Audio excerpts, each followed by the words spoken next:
First day on the ice for the boys at the Prudential Center. Training camp is officially underway. Luke Hughes is still without a contract, despite being Fitz's number one priority of the summer, dating back to, I believe, July 2nd. Welcome back, Devils fans. It is your host, Ace, here on Running with the Devils, where we are talking New Jersey Devils hockey all year long. Please hit that subscribe button, smash the like, share with a friend. Thank you very much. And boy, oh boy, today was quite the day. Lots of developments, stories, subplots. The drama continues with Luke. We had a joint press conference with Fitzy and Keefe.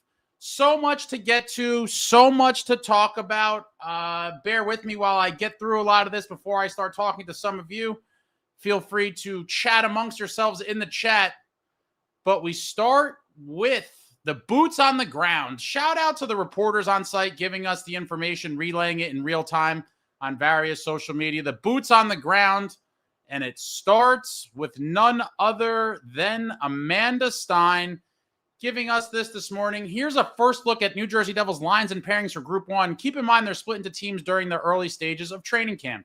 Now, obviously, these are going to kind of change as camp and preseason go on. But as it stands right now, we look at the first group. The players are split into two groups. The first group, you have a top line of the new addition, Dadonov, Jack Hughes, and Jesper Bratt. Dadonov getting on that left wing with peanut butter and jelly.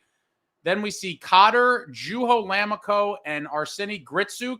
A third line of Gruden, Glendening, Hallinan.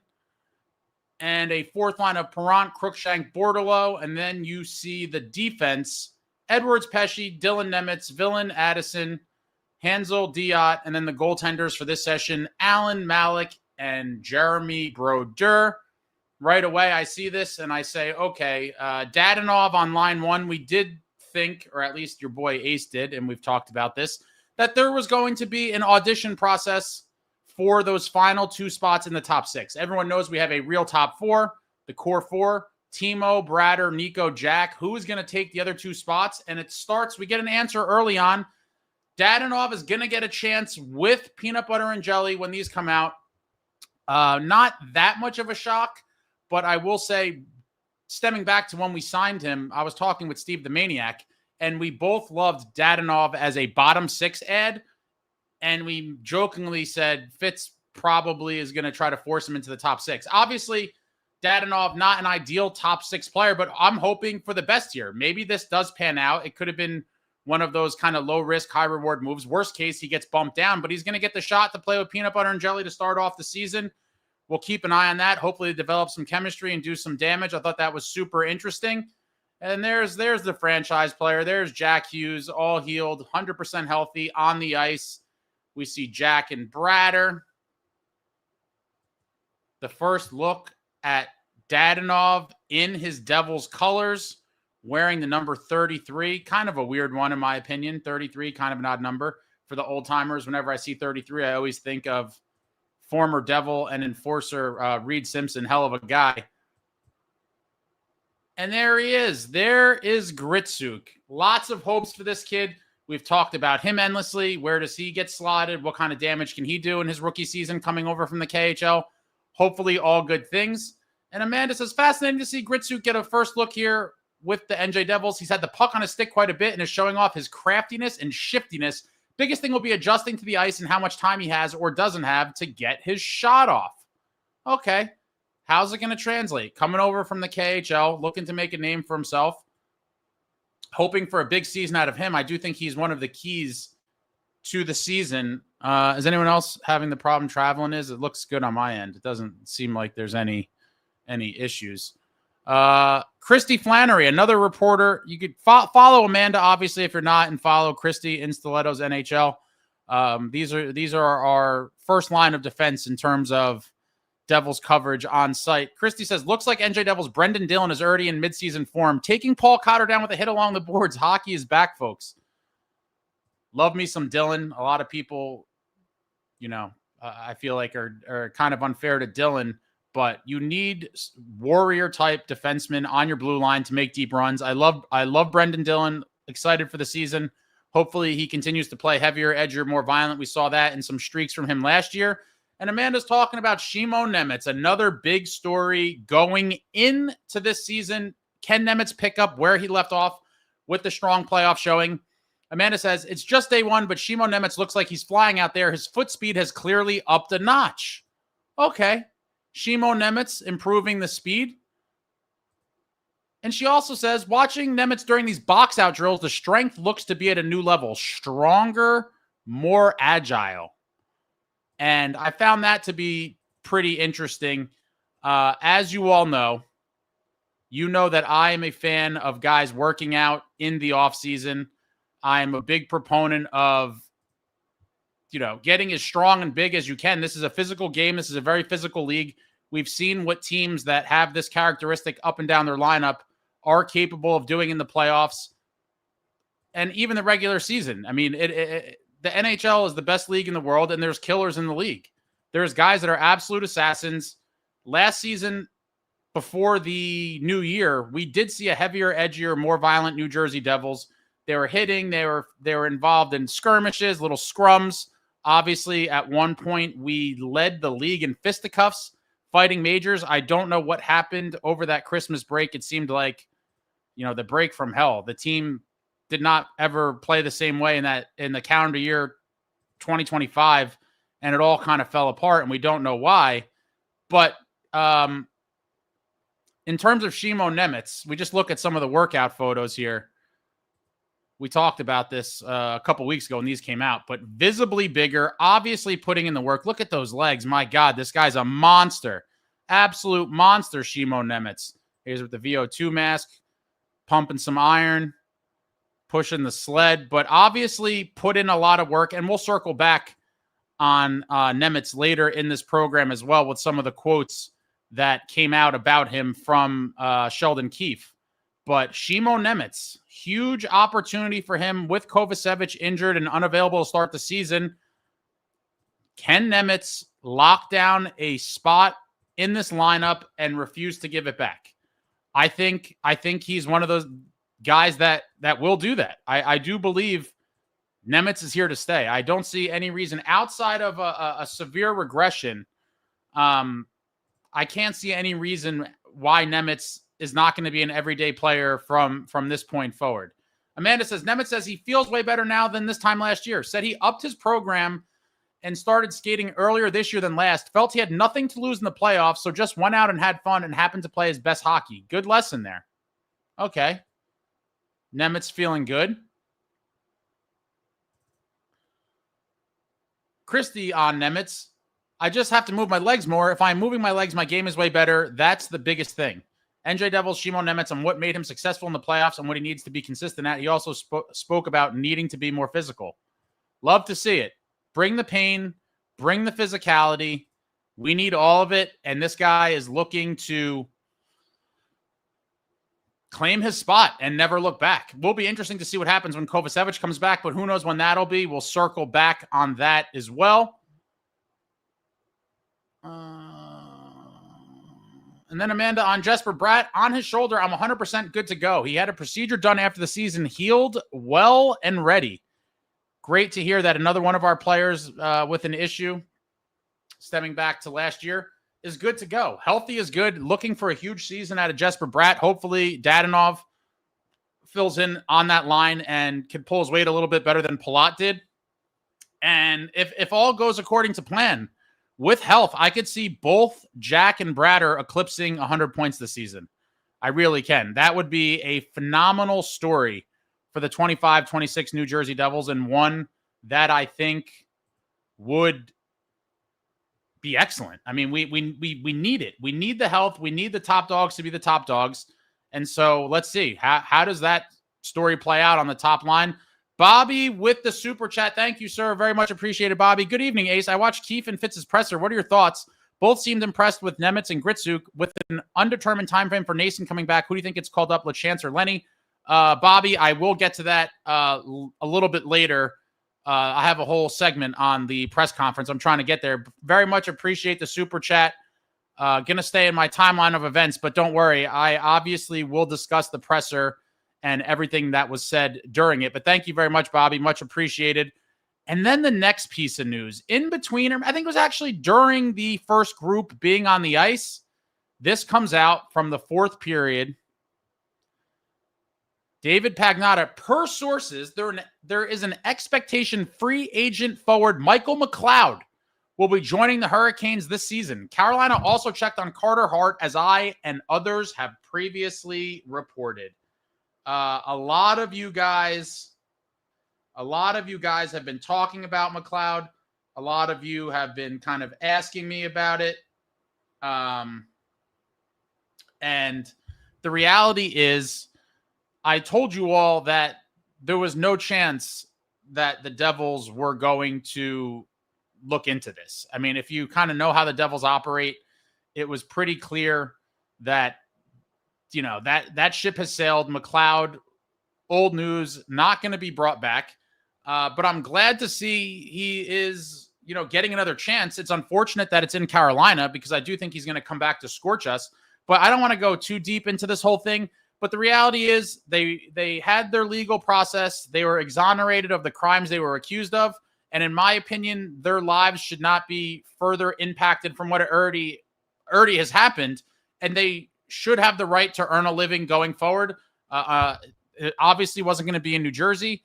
The Hurricanes seem like they're going to sign him, and it is what it is. I'm glad that he's getting a deal somewhere. I mean, it would be unfortunate to have your career completely ended. I mean, listen, these guys have already lost multiple years of their career and tons of money. You know, and I think once the due process plays out, it is what it is. You should have a right to earn a living.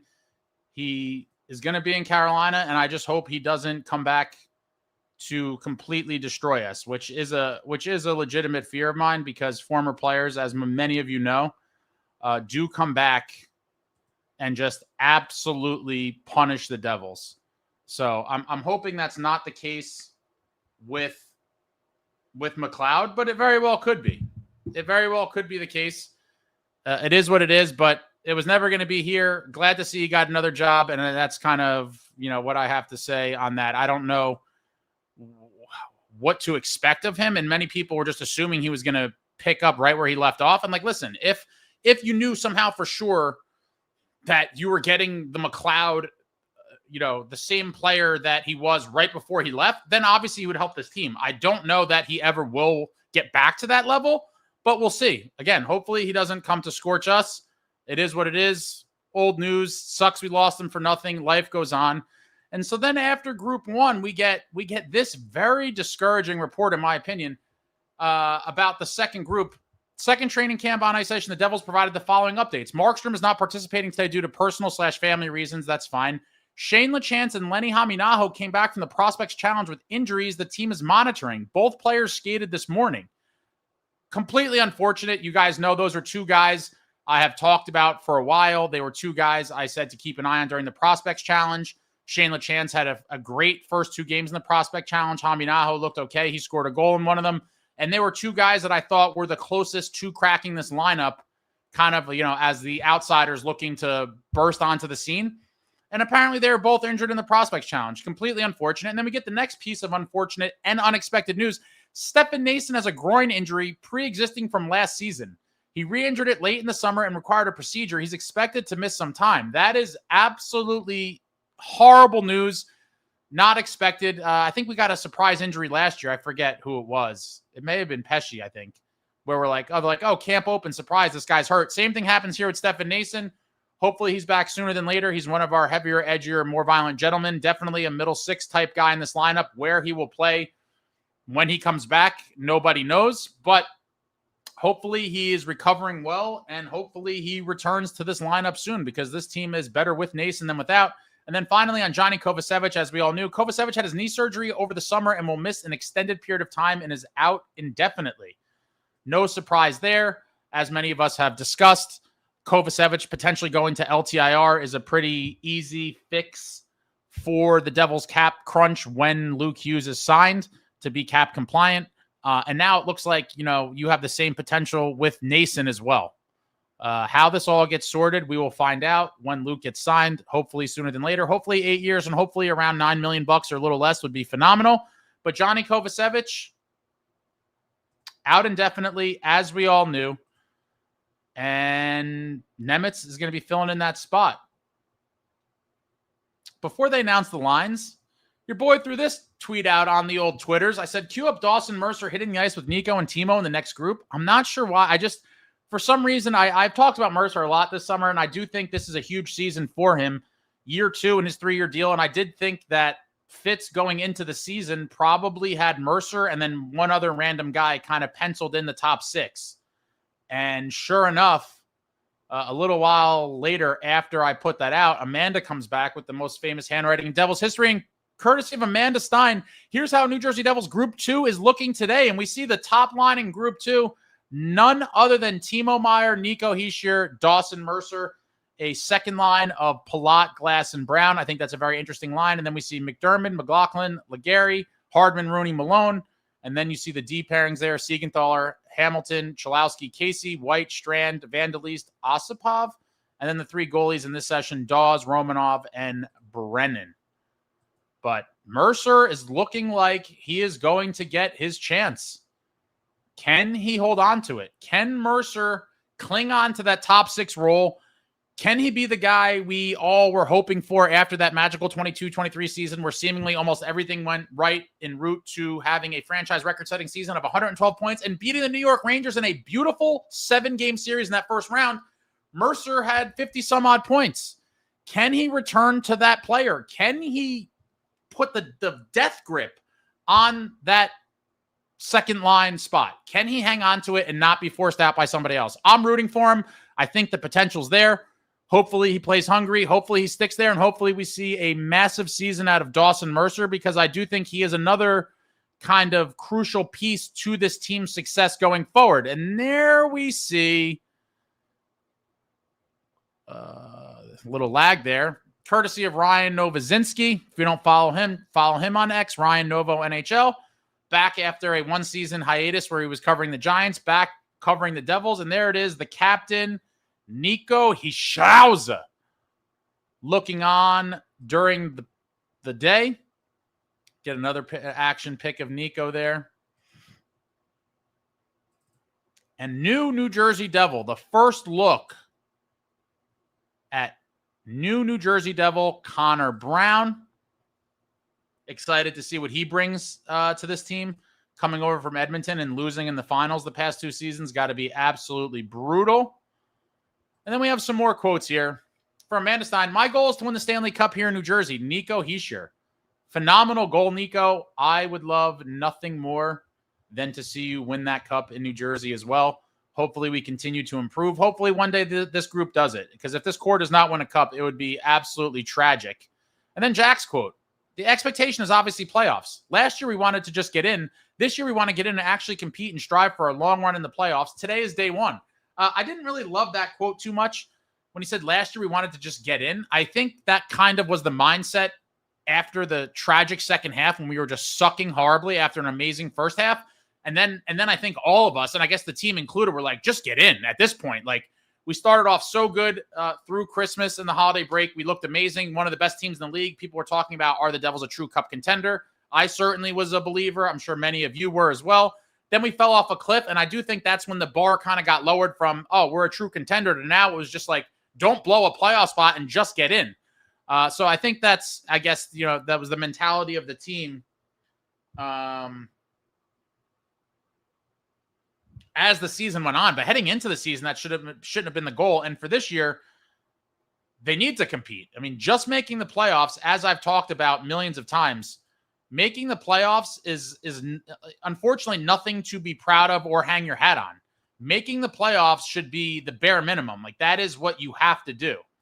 Anything missing the playoffs is completely inexcusable, but the goal is to get far. My bar, I set it out probably a month or 2 ago. In my opinion, anything short of the Eastern Conference Finals is a tragedy. This team won a round in 22-23 and then followed it up with missing the playoffs in 23-24 and then getting crushed against Carolina last year.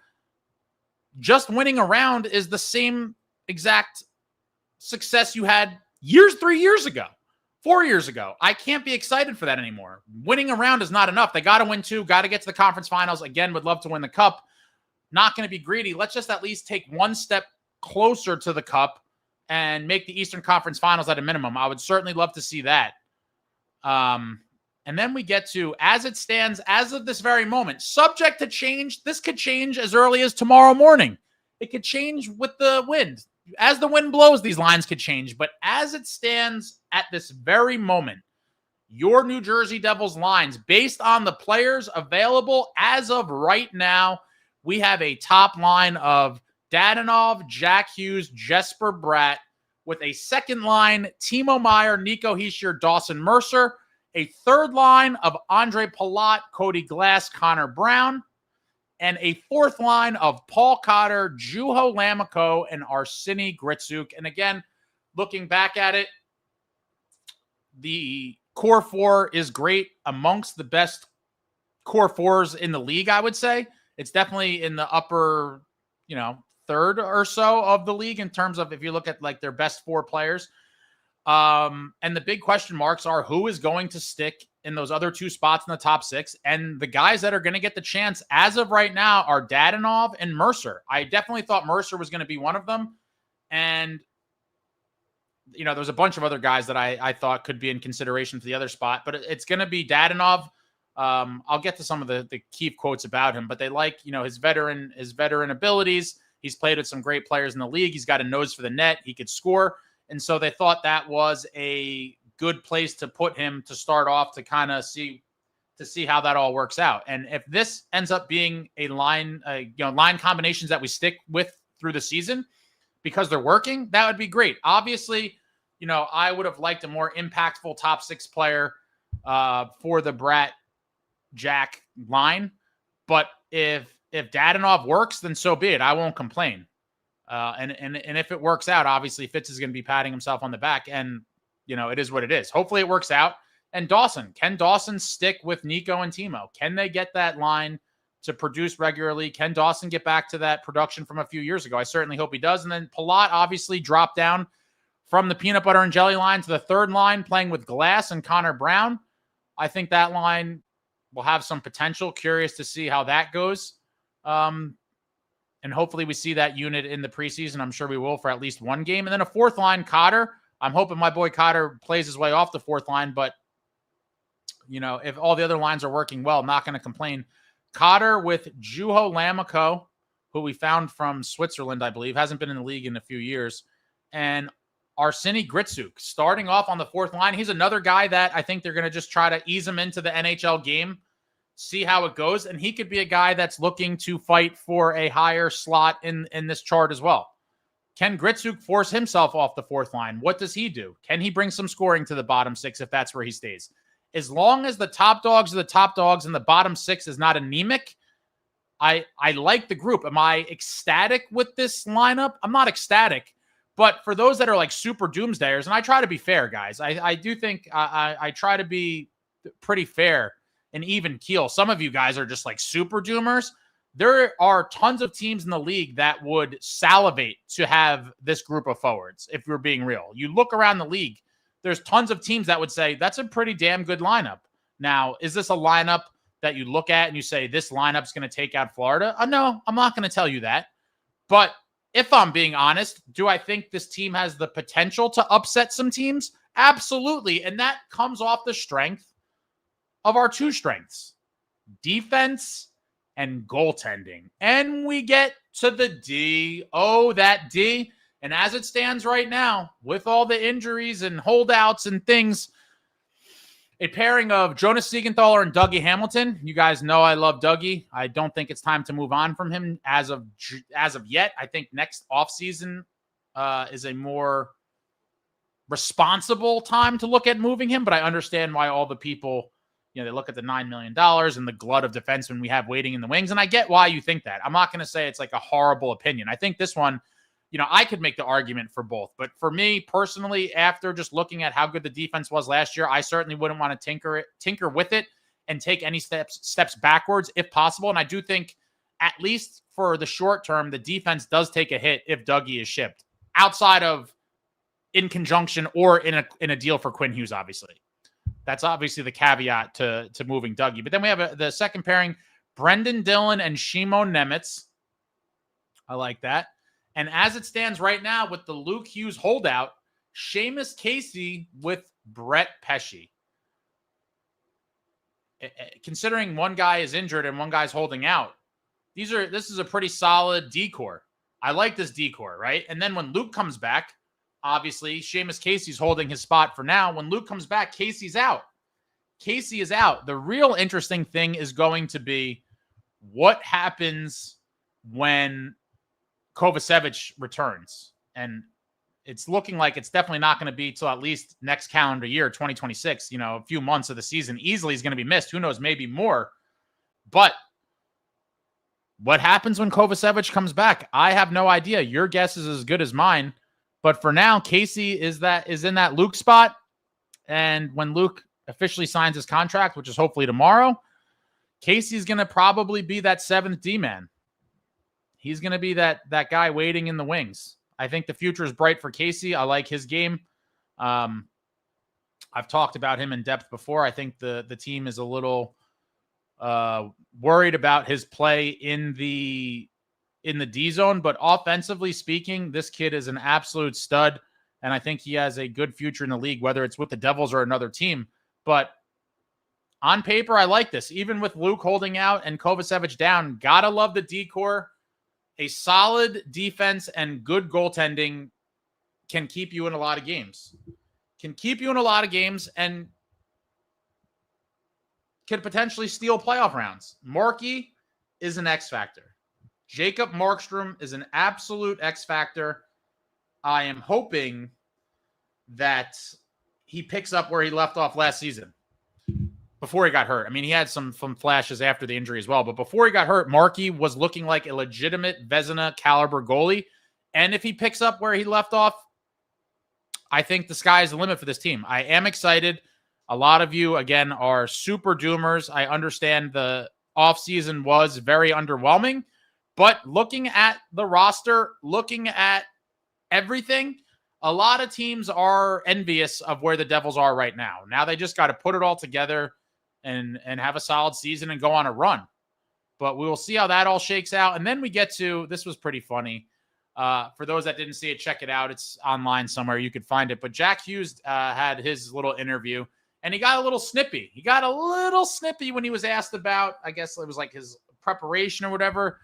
He said something along the lines of, "Oh, you've already asked me that twice in this scrum, so I think we're good with this till next year." A little bit of a Jack Hughes classic, if you will. A little snippy with the media, but that's kind of one of his trademarks. I'm not going to kill him over it. I thought it was funny. But we need a monster season out of 86. He needs to play as close to 82 games as possible, and looking for a 100-point season out of him. I mean, if he stays healthy, I think he's capable of like 120. But it's a big if. Can he stay healthy, and can him and Bradder just continue to dominate and tear up the league? I think they can, and I'm looking forward to seeing how they play with Dadonov. Hopefully, he's a better line mate for them than Palat, and they could just take their game to the next level. And then we finally get to one of the the latest installment, Sheldon Keefe and Fitzy do a little joint press conference, and there was a lot of nuggets coming out of this one.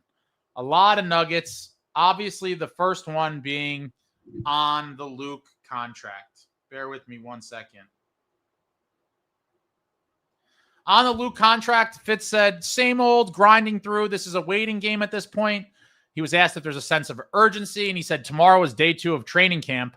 I thought that was a little silly, as if, this hasn't been going on for months leading up to training camp. They talked about how important training camp is, and you're kind of playing catch up if you miss, yada, yada. More of the same, pretty much. People or someone in the media had asked about, did this impact other signings or whatever? And Fitz said something along the lines of he knew what their wiggle room was and that they kind of knew what to expect. And so, it didn't really impact too much. And again, I wasn't expecting personally that much this offseason. I thought we'd get a couple bottom 6 pieces and the Luke extension. And we did get the bottom 6 pieces, where I guess sort of, right? Because now Dadonov is is in the top 6, but on the surface it looked like depth moves for the bottom 6 to most people. But it is what it is. If he fills in admirably in the top 6, I'll be thrilled. But that was kind of on the topic of that. And then one of the reporters said something along the lines of, did this affect addressing the top 6 holes? And he said, and the reporter said a top 6 winger and a 3C. And it seemed like Fitz took great offense to the term holes. He said, holes, that's a pretty deep word there. And then he did his positive spin, as always, in true Fitzy fashion. He said, I think we have opportunity. He loves the opportunity. Opportunity for guys to step up and take a hold of a spot, yada, yada, always with the positive spin. And while it's true, I think, a lot of us would have been much happier if we had a bona fide top 6 and this magical opportunity didn't exist, but it is what it is. Hopefully these guys make the best of it. And then they were talking about Timo and Nemitz, and Fitzy said, or it may have been Keefe, actually. It was Kiefer, that Bradshaw, new assistant coach, is going to be a big help for Nemitz. Keefe also mentioned that it was very evident that Nemitz had a great summer. He came in more prepared. And then they continue to talk about the defense. Keefe said Seamus Casey is going to continue to push. They had talked about Ethan Edwards, another great D prospect I've talked about before. They said how he looked great in camp. And then they mentioned that teams that win need about 10 defensemen. They said Fitz talked about building a deep D core. He said, with injuries and things, you never know. You need to have about 10 defensemen. We like our defensive depth, et cetera. And I completely agree with the injuries. And a lot of people have been kind of lately criticizing Fitz about the Kovacevic deal. And I understand, with hindsight, with all these, with Casey blocked and the cap crunch and signing Luke and all this stuff. But I do think the Kovacevic deal was great. It was signed before the cap news came out. He was signed at a good number. He would have certainly been way more expensive in the new cap climate. And I do think you need a healthy amount of defensemen ready to go for when injuries happen or whatever. I don't know, maybe 10 might be a little excessive, but I mean, really, what is that, 4 extras? The Devils have lots of riches on the blue line, and maybe at some point some of those pieces get traded out for forward help. I don't know, but I do like having the cupboard full on defense, and the Devils certainly do have that. And so if injuries do happen, and we all know that they do, especially with this team, we have guys ready to step in and, next man up, fill in and don't skip a beat, hopefully. Then they talked about re-signing Jake Allen. And then another one of Fitzy's kind of things that he likes to talk about. He said, Jake Allen chose New Jersey. He goes on to talk about how Jake loves the team and the community, blah, blah, blah. And shout out to Jake Allen. I mean, in this scenario, he did choose New Jersey. I do think it was probably more so of a function of not wanting to uproot his kids and stuff. But super team-friendly deal, wants to be here. How many years he plays out of that 5-year deal, your guess is as good as mine, but he ain't going anywhere for the foreseeable future. Signs the super team-friendly deal, gives the Devils a discount, gets the good guy of the year award in my book. And then Fitzy talks about Jacob Markstrom also wanting to be here and how he chose us. And then he talked about that they're looking at extending Jacob Markstrom beyond this year. Obviously, Markey in the last year of his deal. Fitzy talked about, wanting to extend him and keep his family here. So I think that's something we've talked about in the past as well. Will Markey get another year or 2 here? Maybe they wait a little bit to see how he looks early on in the season, but that's something to keep an eye on. I do expect that Markey will get at least a 1-year deal or a 1-year extension at some point in the near future. And they talked about just having a great tandem in net gives us a chance to win every night, which is very true. In the words of Lou Lamoriello, guys, you build a team from the net out, and we have a very nice tandem. While they're old, they are old and up there in age. I am a fan of both Markey and Allen, and I do think with the defense we have, either one of them in net gives us a true chance to win every night, and that's all you could ask of your goaltender. Then they talked about Connor Brown, and they talked about all the experience he comes with from Edmonton, obviously getting to the Cup Finals in each of the last 2 seasons before ultimately losing to the absolute wagon that is the Florida Panthers. And then Fitz called him a Swiss Army knife, not the Swiss jackknife. He called him a Swiss Army knife and sang Brown's praises. And just to circle back on Swiss jackknife, there was somebody, I forget who, I wish I could say who to credit you with telling me this, but someone did say that a Swiss jackknife was in fact kind of an old school phrase that people did use. And so while myself and others kind of pounded Fitz for using the Swiss jackknife, that really is a thing, or was a thing apparently at some point. But anyway, They talked about how Connor Brown improves the middle six. Keefe talked about how he's a little familiar with him because he coached him in the AHL with the Toronto Marlies and said some more good stuff about him. Hopefully a big season for Connor Brown, and hopefully he helps revamp this bottom six that was absolutely tragic last year. Then in the press conference continues on, and we get talking about Gritsuk. Oh, Gritsuk. Can't wait to see what this kid can bring. Fitzy talked about how he was the biggest unknown, how Gritsuk is going to bring skill and speed to the group. And then Fitzy also mentioned that Gritsuk is bigger than he thought and thicker than he thought. Okay, big and thick. Give me all the big and thick players we got. Heavier, edgier, more violent. I don't know if Gritsuk's going to necessarily be more violent, but I want some guys that are tough on pucks, and hopefully Gritsuk can be that. They were just talking about, how quick it will, or how quick he will be to get adjusted to the new ice surface. They had talked about his great shot and how the goalies on the team, or the goalies from today, were raving about Gritsuk's release. Obviously, a very quick release, helping him snipe some of those goals.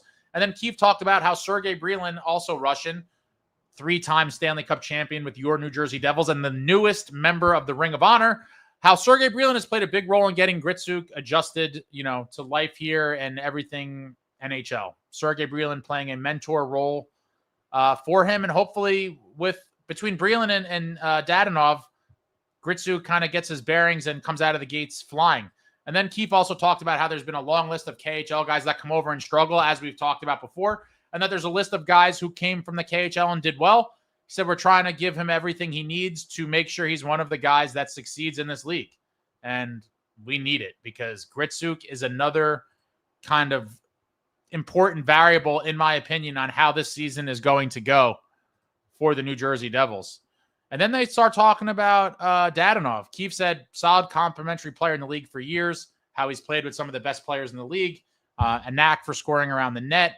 And they thought that it was just a easy decision to start him with Jack and Bratt, and Keefe likes what he has seen thus far out of Dadonov. Then they go on to talk about Luke being gone. And they said, we want everyone here. Luke's upset he's not here, but it is what it is. You can't make up lost time. We'll be playing catch up. Keefe said he kind of looks at it like an injury, next man up mentality, bring the next guy in and keep it moving. He talked about how LeChance and Haminaho are being injured, or getting injured in Buffalo, and it's kind of the same thing. They're not available. Go back to the drawing board and slot in whoever you think is the next guy up. Extra opportunity for other guys in the lineup. And then he talked about Edwards again as well, and talked about how good he looked on defense. I think Edwards is going to be a good one as well, guys. We do have just riches and riches on the blue line. Then they were asked about how far can this team go?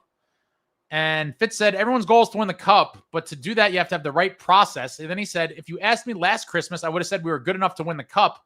Later on in the season, he would have said we were far from it. And then he went on to talk about how top teams in the league are consistent from game 1 to game 82 and carried over in the playoffs. Obviously, last year, the Devils, amazing start through the end of the calendar year 24. People were talking about them like they were one of the cup favorites, and they really looked like it. They set an NHL record, I think, with 7 consecutive games, allowing the opponent 20 shots or less. I mean, they just looked like a beastly unit. They were kicking people's asses. There was fights. We were just bullying guys, crushing guys, scoring goals. They looked like a hungry team that could have made a cup run. And then the holiday break happened. It all went to hell. We'll never know what exactly happened, but it is true. Teams that stay fairly consistent and can do it in the playoffs are winning teams. Then the reporter asked about Zito and the Panthers and asked, how do you follow that blueprint and get to that point to make the next step? And Fitz said all winning teams coach and push each other. Players holding each other accountable when they see things that that aren't necessarily good, and just kind of being accountable to each other as a group. Then they talked about Jack Hughes, obviously. And Fitz said, sky's the limit with Jack. He's an elite talent in this league. When he's at his best, he's one of the best talents the league has. Went on to talk about how injuries are part of pro sports. Jack has had some unfortunate injury history, and he likes to think that the injuries are behind him. Obviously, we need Jack desperately. The team is way better with Jack in the lineup than without. We all know that. And, got to hope for the best. Now he's had both shoulders repaired. Supposedly that makes it far less likely to get injured again. I don't know how true that is, but that's kind of some of the spitballing that I've heard before. I forget who said that, but and then on the topic of other injuries, talking about Kovacevic, Fitz said Kovacevic may not see him until the new year. That kind of has been the thought process, I think, for many from months ago, dealing with a long recovery. Do we see him in January? Is it February? Who knows? But for now, Shimo Nemec, baby.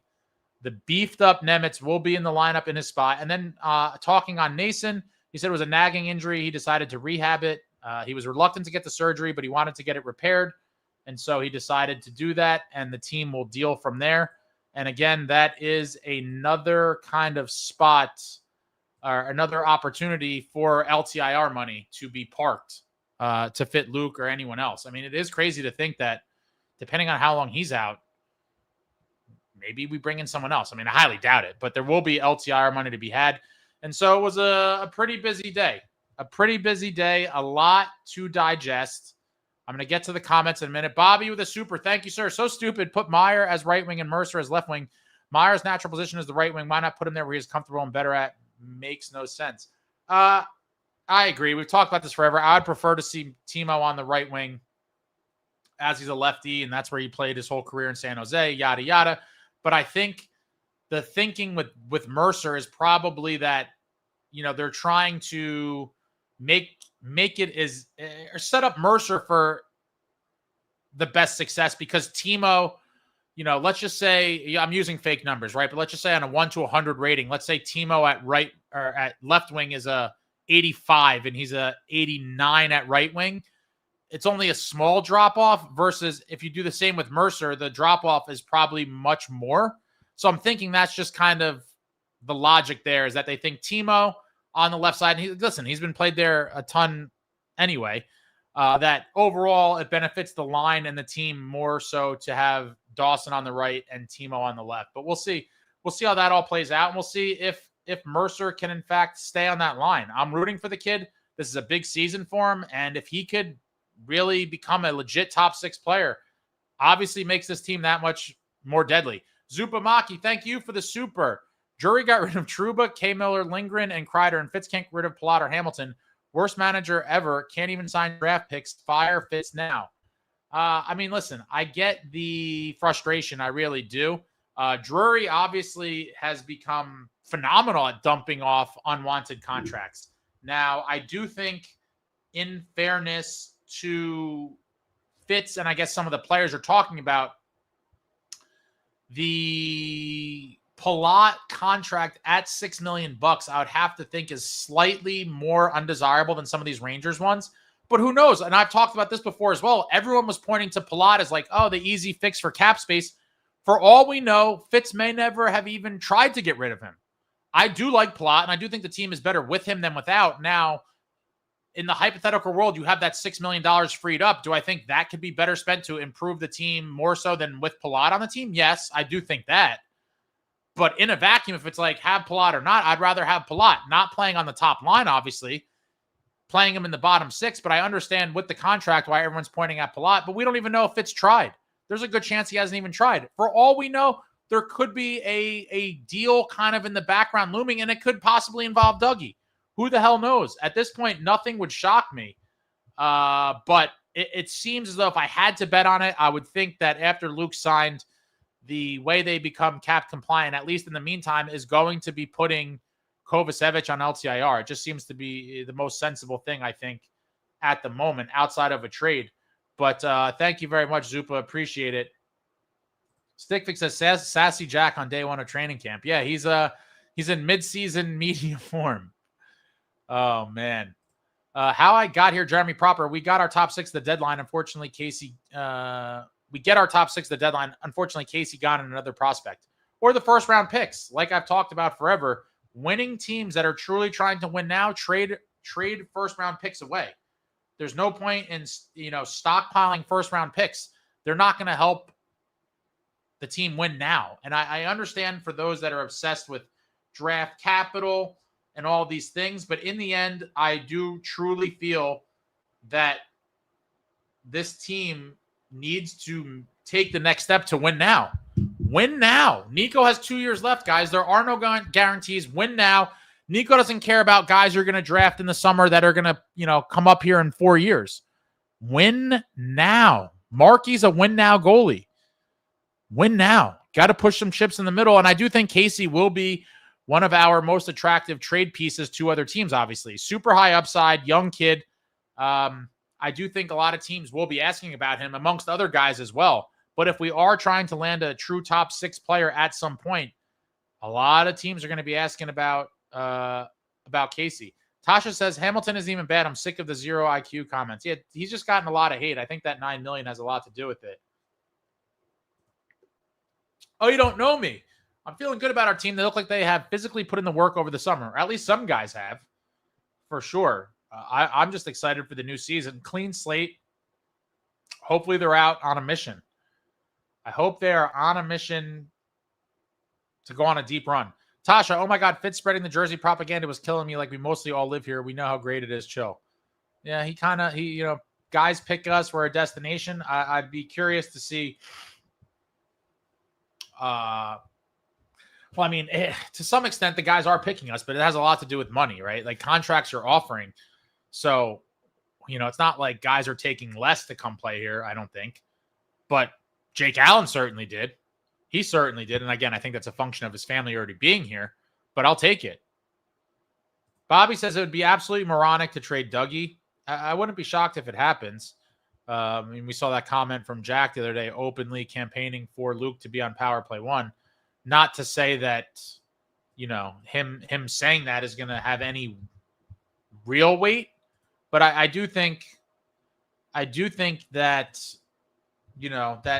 that kind of stuff out there in the ether could potentially have an impact on their decision. A lot of people think that he's just like running the franchise. I don't necessarily think that that's true, but I do think that, his commentary means something. I don't know exactly what or to what extent, but I certainly think it means something.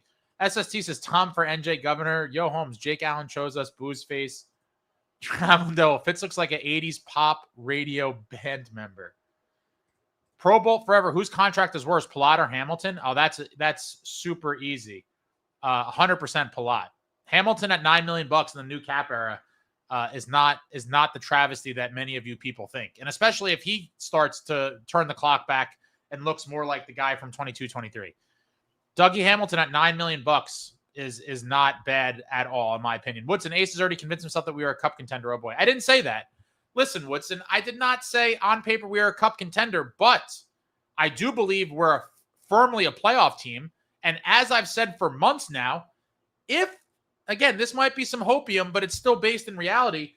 If a bunch of things go our way, do I think it's impossible for this group to win the cup? No, I don't think it's impossible. And so that's all I can hope for. As a Devils fan, hope for the best. If we stay healthy, if Markey comes back the way he did, if some guys, kick it up a notch, if all these things happen in culmination, can we win a cup? Yes. And to say that, he's delusional, this and that, multiple times, maybe, I guess in 2000, for some reason, I think earlier in the year, I thought the Devils were going to win the cup that year. But like in 95 and 03 as well, the Devils won the cup that year. Most people weren't picking the Devils to win the cup. Yeah, everyone's like, they're a good team. Obviously, they've been around forever, but they weren't like a cup favorite. And then they go on and win. All you need is a chance. You got to make the tournament and play your balls off. But I do think that this team, again, if these things go our way, that they certainly are capable of winning a cup. I'm not picking them to win the cup. I'm hoping they win the cup, and I'm simply stating that this lineup, if playing to their max potential and stay healthy, et cetera, they are capable of winning the Stanley Cup. I firmly believe that. Now, would I like the team much better with a real top 6 guy added and a 3C? And of course, but that's not where we are right now. And all I could do is hope, Woodson. I am hoping they outperform your expectations.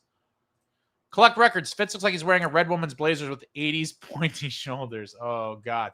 Maria D, I think Ace drank a lot of coffee. I certainly did. It was a long week, long month, long summer, long life, actually. But I am all hopped up on the caffeine. Trying to catch up on the comments here. Tasha says, watch when Plot isn't on a line with Brack and Jack. He's going to score. Brat and Jack is going to score like 6 points. We'll see how he does on the bottom 6. I'm trying to scroll up to get more into real time here. You guys are making inappropriate comments about the thick quote. Let's see what we got. Oh man. John Wood said Ace's notes to begin this live is as thick as a dictionary. Yeah, it was a lot to go over. It was quite a busy day. It was quite a busy day on the first day of camp. There was a lot to discuss. I just wanted to get through it before I start entertaining some of you folks, you fine folks in the chat here.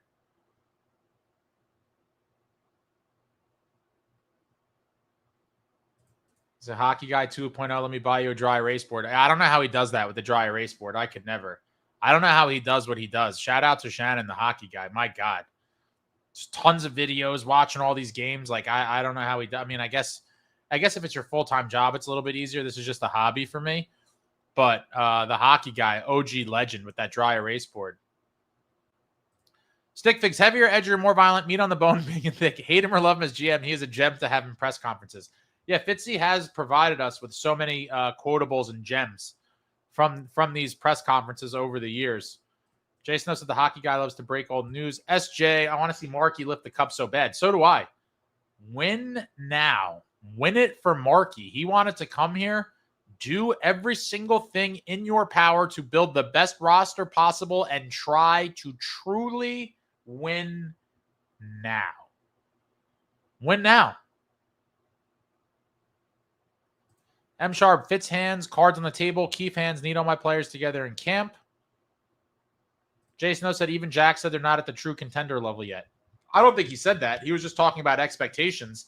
And I guess he was trying to avoid, giving a juicy soundbite where he may have said, something that was, I don't know. I think he's a little skittish of the media, even though the New Jersey media is fairly tame. But I think if he said we want to win a cup, I mean, I still would have preferred that he said that, to be honest. Like Fitz said that pretty much when he was asked.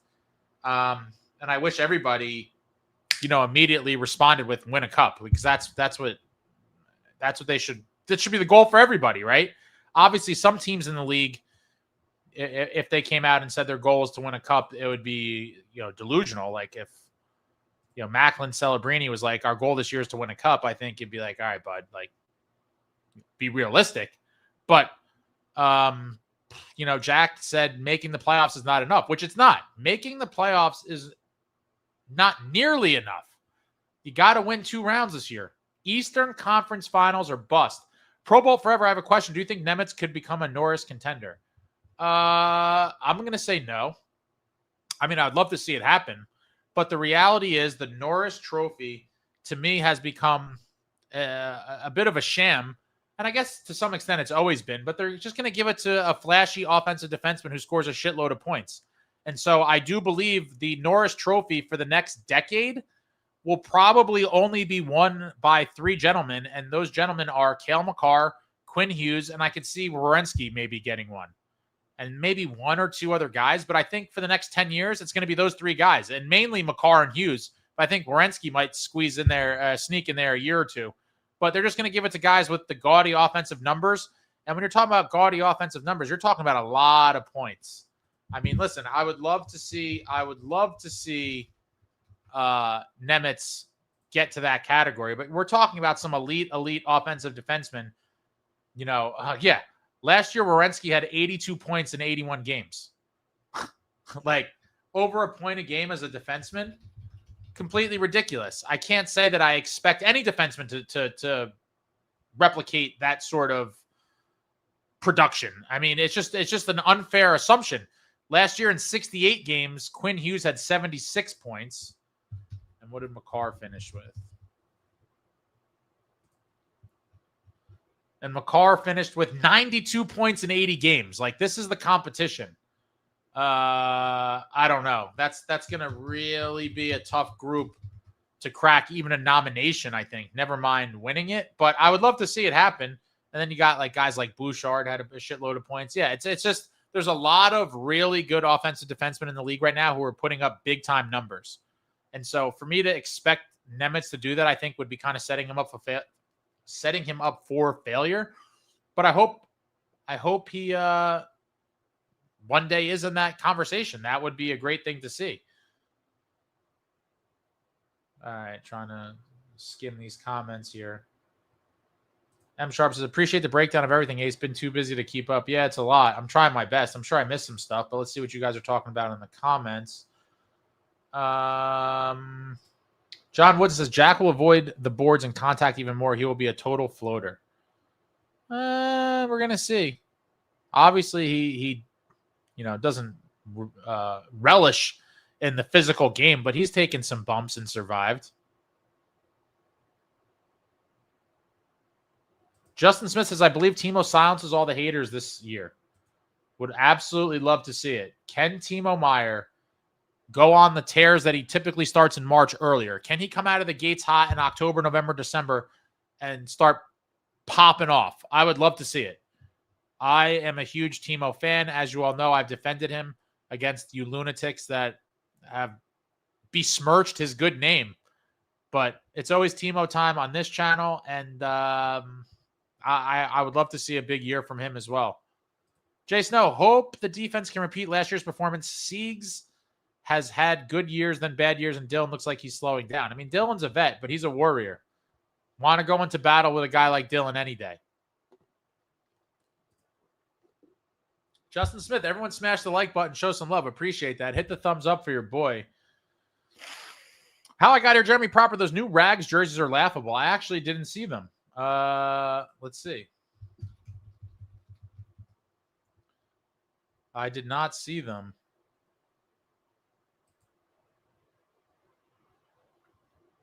Oh, boy. A very old Mark Messier here. I'll pull this up for you guys. My God, he looks old. I don't know. I hate everything Rangers. So when I look at it, I'm automatically disgusted. I can't put myself into the kind of brainwave of a Rangers fan. I'd be curious to know what Rangers fans think of this.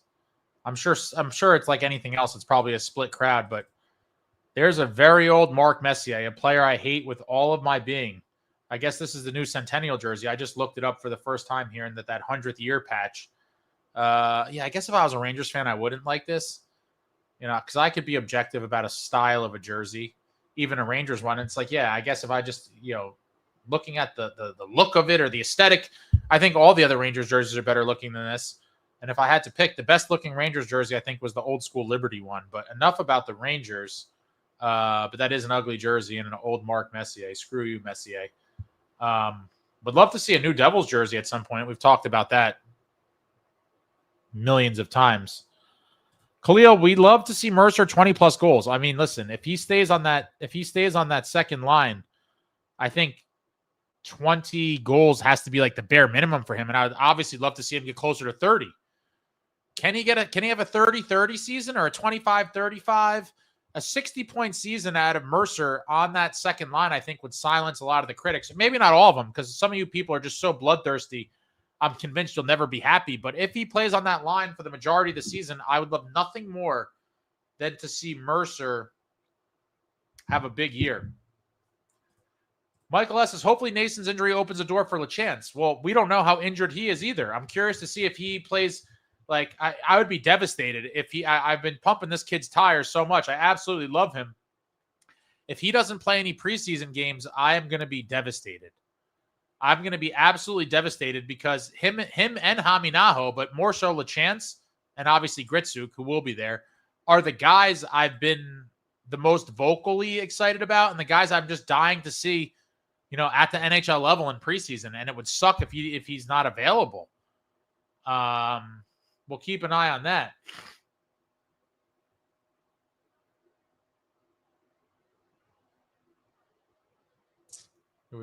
Blue Figs. We just talked about the Rangers Centennial jerseys.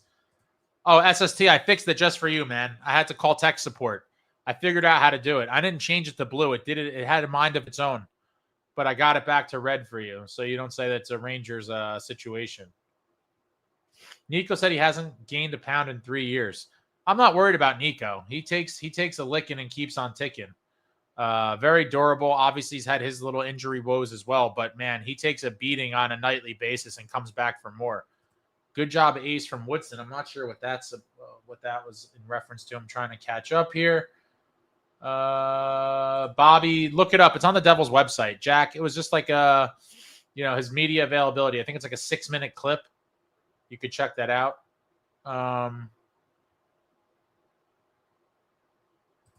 Larry Blumenfeld, top D man that's on power play 1, can get away with being defensively challenged. If he's no longer top pairing, he's not a necessity at $9 million per year. I do think the defense does take a step back in the immediate without Dougie. Could it be sustained with some of our depth? I think so, but it's a pretty dangerous gamble in my opinion. I've talked about Dougie at length over the summer, how I would like to keep him for now. Michael has smashed the like. Thanks, Michael. M Sharp says, Ace, going to Florida for the Stadium Series. No. I don't even know who they're playing, but if it's not a Devils game, I'm not interested. Outside of Team USA. That's the only the only hockey and the Devils minor league affiliates that I would be interested in traveling to see. Woodson, the 15 teams better than us would have to seriously hit the injury bug, then yes, we would have a chance. 15 teams is excessive, I think, Woodson. 15 is a little excessive. M Sharp, Ace is in midseason form. Oh, far from. I'm still trying to shake the cobwebs. I'm in training camp myself here, trying to get out of the summer funk and distractions and hopefully get to midseason form sooner than later. Stickfig says, Ace, when we learn that there is no moderate views on the internet, you must choose. Are we winning the cup this year, or are we missing the playoffs and selling off the Hughes brothers?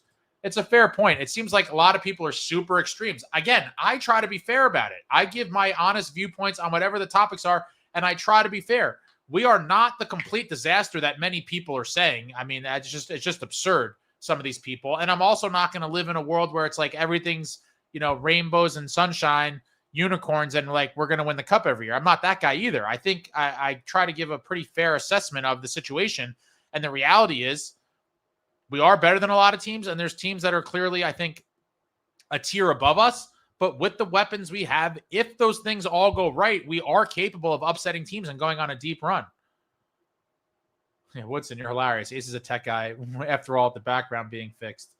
Jay Snow, Dadonov with Jack is going to be horrible defensively. We'll see. Hopefully the puck is in the O-zone nearly the entire shift every time they're out there. SST says AI is soon to replace Runnin as a host. Maybe. Yeah, maybe. AI is pretty scary. I've seen a lot of what they're able to do with these videos and all these things. You don't know what's real, what's not. Obviously, corporations are trying to replace humans with AI. We live in a crazy time, guys. I'm not going to lie.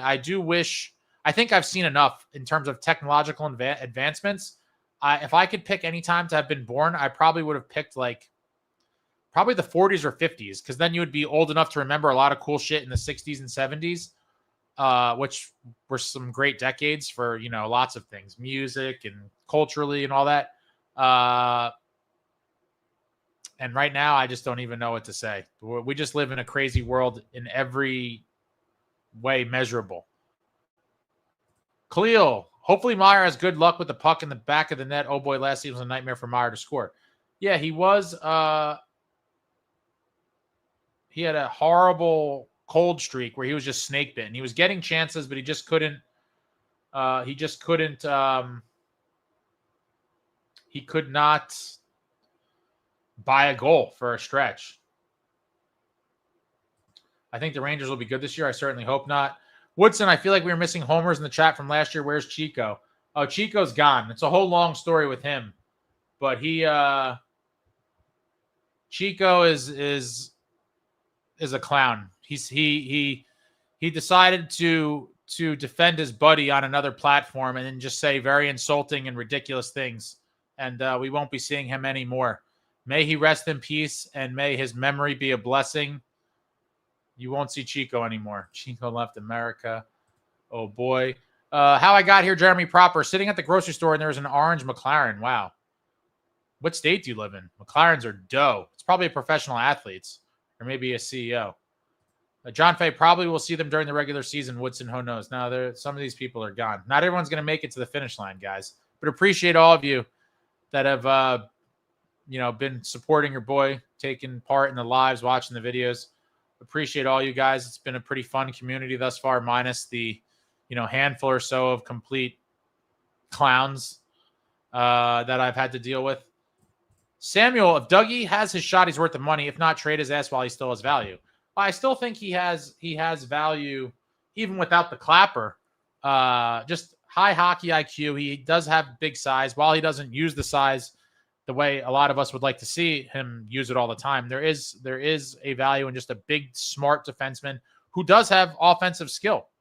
Still has a great shot, even if it's not the clapper. He's got that little sniper wrist shot, a little snapshot. And I do think he will have value even a year from now. We need a big year out of him as well.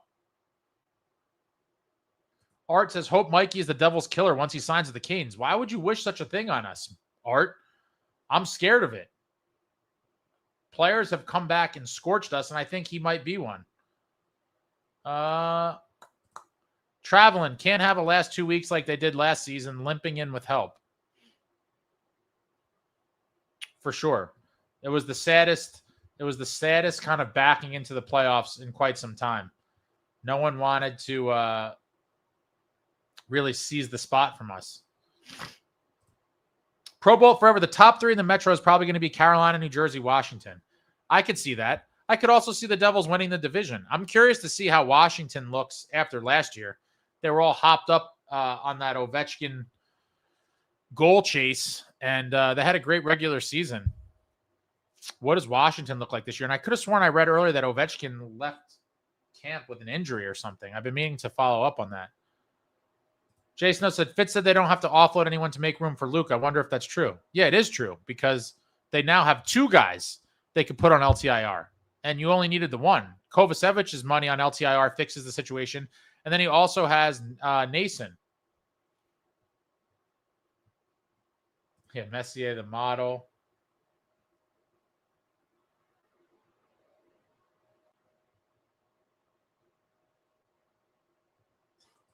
Messier looks like a dinosaur. SST says, me and Woodson are voices of wisdom? Voices of wisdom, okay. Tasha, Ace, what do you think about the new Canes jersey? If you had to pick between that one and the new Rangers jersey, which would you pick? Did all these jerseys come out today? I was just so down the rabbit hole of Devils news. I wasn't looking around the league. Are you talking about the one that's like primarily black? Unhinged Devs fan, too many gimmick jerseys these days. I'm not a fan of the advertising now on helmets and jerseys. I'm a purist, so I hate ads anywhere. And I hope they limit it to just the one patch on the jersey. If some of you guys have seen what the jerseys look like from leagues overseas, it is a disaster. The shit looks like a street sign in the city or something, just plastered with stickers everywhere, just completely covered in advertisements. It would be absolutely tragic if they get to that in the NHL. And I suppose, like everything else, eventually they probably will. They're going to be like, oh, how do we get more money? Instead of one sponsor patch, have 90. But for now, I could live with the one. I obviously don't like it, would much prefer the jerseys without, but that was kind of an inevitable thing for hockey, I think, for quite some time. And then obviously they do it on the helmet. It is what it is. Jay Snow, I want to see LeChance versus grown men, as do I. What does he do against NHL players? Because he's looked very good in that prospects challenge. Can he replicate that type of success against NHL guys? Hopefully we find out. I'm curious to know what the hell his injury is.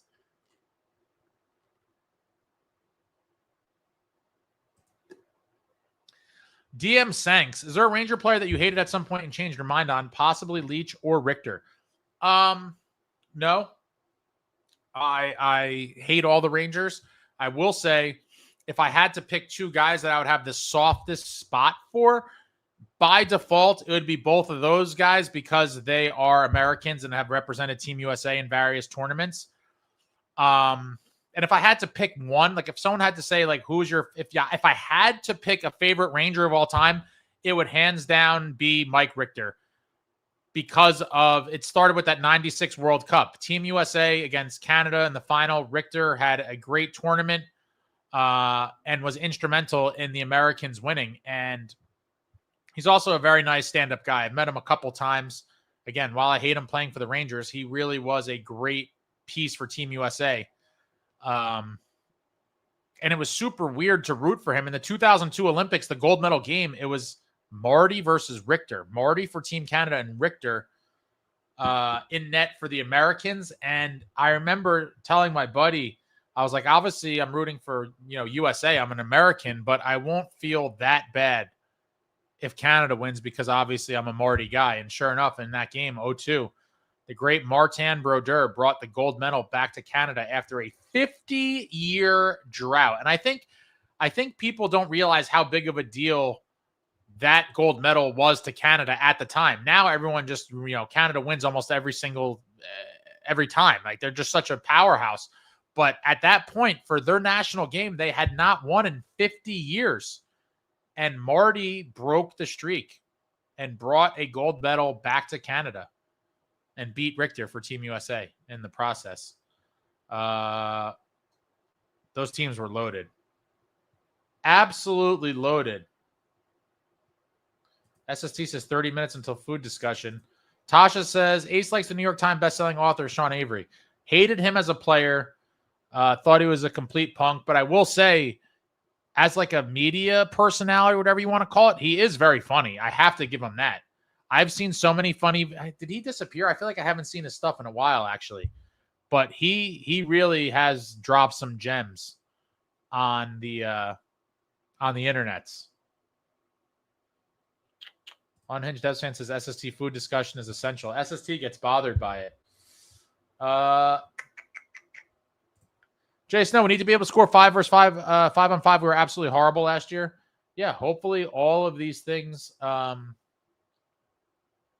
improve with this new look New Jersey Devils team. We are going to see. But Dadonov and Mercer, can you hang on to the top 6 spots you've been given for the time being? For the time being, SST, you call everyone a clown. Come on, man.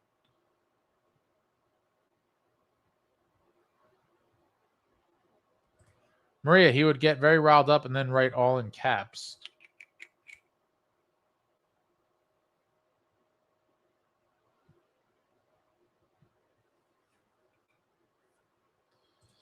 Samuel, the first month of the season will tell the tale for the Devils. Yeah, obviously a disgusting. It's quite frankly a disgusting October schedule. It really is a nightmare fuel kind of thing. Let me pull it up here.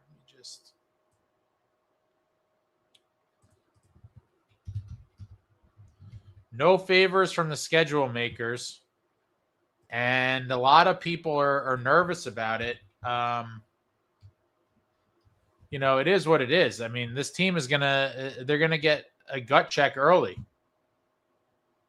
We look at the October schedule, and it really is brutal. No favors from anybody here. Bang. Opening up in Carolina. God, I hate the Hurricanes so much. Opening up on the road in Carolina. Then 2 days later, another good team, Tampa. And then another team that's pretty tough. Curious to see if they can make a push to the playoffs this year, Columbus. And then we return home and host the Cup champs on our home opener. And then we have the Cup runner-up, the Oilers, the next game. Few days off back on the road against Toronto. That's brutal too. A back-to-back and one away, and it's a home and away. Yeah, short flight to Toronto, but yeah, after playing the Cup finalists in Florida and Edmonton, we traveled to Toronto, come back and play Minnesota the next day. Then we got the Sharks, which again, we've struggled with bottom feeders. Hopefully we pummel these teams regularly this year. 26th, the Avalanche, and then the home and home Avalanche away on the 28th, and then the Sharks again. I mean, you got to win the Sharks games. You got to split with the Avs, and hope to be around 500-ish, hopefully a little bit better. But that is a brutal schedule to start. And the boys are going to have their work cut out for them. Cannot afford to have a slow start. The season can get away from you before it really begins. Woodson says, I like Mike Richter. Woodson, me and Ace agree on all old school hockey. I mean, yeah, I think you're a couple years. What are you, 38, Woodson? M. Sharp saw Richter at a Yale men's hockey game. He gives back to the game. Yeah, super nice guy, man. I didn't divulge that I was a Devils fan. But talked about the World Cup and stuff, and he was a very, very nice guy. He's always out in the community doing stuff for charity and making appearances. Just a great ambassador for the game and a great representative of USA hockey for sure. People are talking about food. SST will get very upset. Jay Snow, they need to go take a dump on the Canes opening night. Oh, man. I want to beat them so bad in the playoffs. They have just owned us for entirely too long. And at some point, we need our retribution. We need our retribution. But I wouldn't mind if we ended up winning the cup and didn't have to play them and someone else beat them. I'd be perfectly okay with that as well. Traveling Devil says Italy's cuisine is the best in the world. John Fay, the one time I actually agree on SST, but what pizza is better to you, Italian or New York? Because I've heard New York pizza is amazing. New York pizza is amazing.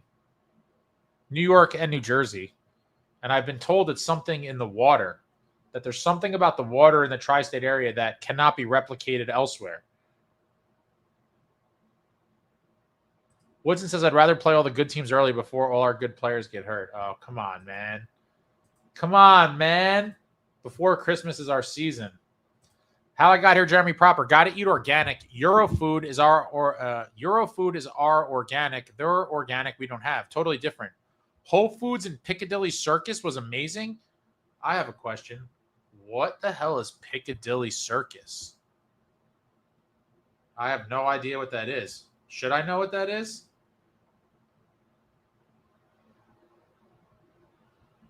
Should I know what that is?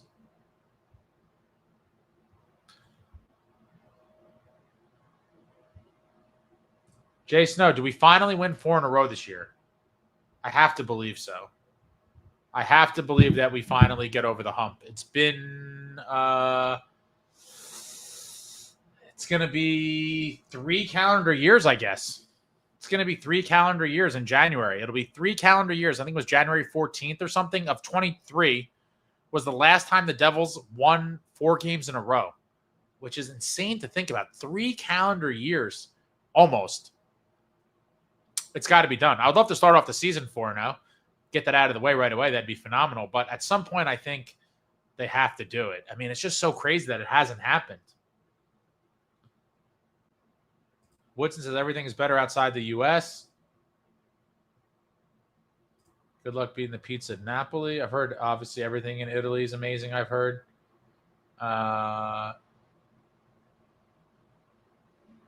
Guys are talking about pizza. Tasha says, imagine we get the 4 in a row right off the bat. I mean, I think that would be amazing. To start off 4-0, sign me up. I would love nothing more to, oh man, 4-0. Sheesh. That would be something. And against good teams too. You're talking about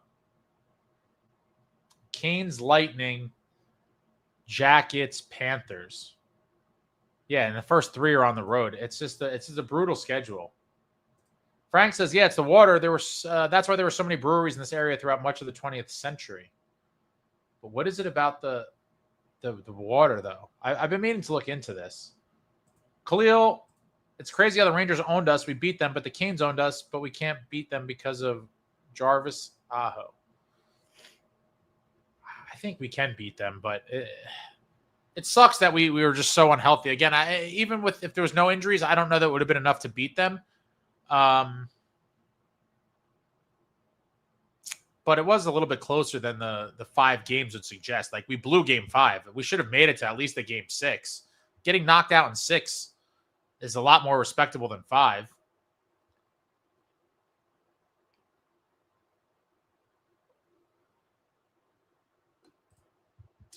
The main shopping square in London, Lily's Hires, is the greatest sports store in the world. Is it like sporting, like equipment, goods, clothes? Like, what exactly is it? Is it like Sports Authority? Lily Whites. Northern Italy is amazing. Dolomites, mountains where the Olympics will be this year. Oh, man. I'm hoping to be there. There's a lot of kind of moving parts, but I am hoping to be all over Olympics. It's been a dream of mine to attend Olympic hockey for quite some time now, and also to go to Italy. And the chance to do both in one trip, I think, is going to be too much for me to pass up. So I'm going to try to make that happen. Woodson says, I haven't been west of freaking Pittsburgh. I can't say anything about where the food is best. West of Pittsburgh, really? You've never been to... Where do you live, Woodson? Do you live in New Jersey? Jay Snow, if our power play did anything in the Kane series, we could have won. Yeah, coulda, woulda, shoulda, but the power play was powerless and was obviously a big part of the Devils' struggles in the series. We actually outscored Carolina 5-on-5. Traveling Olympics are spread out over Milano and Cortina. John Fay, okay, I'm being serious about this, but in my opinion, baked ziti is one of the best pastas. My second is Penny Vodka. I love Penny Vodka. One of my favorites. Tasha would love to go to Northern Italy. How I got here, Jeremy Proper. The chemistry, they tried to replicate it down here. Brooklyn Water Bagel Co. It's okay, but not great. Do they get the water imported?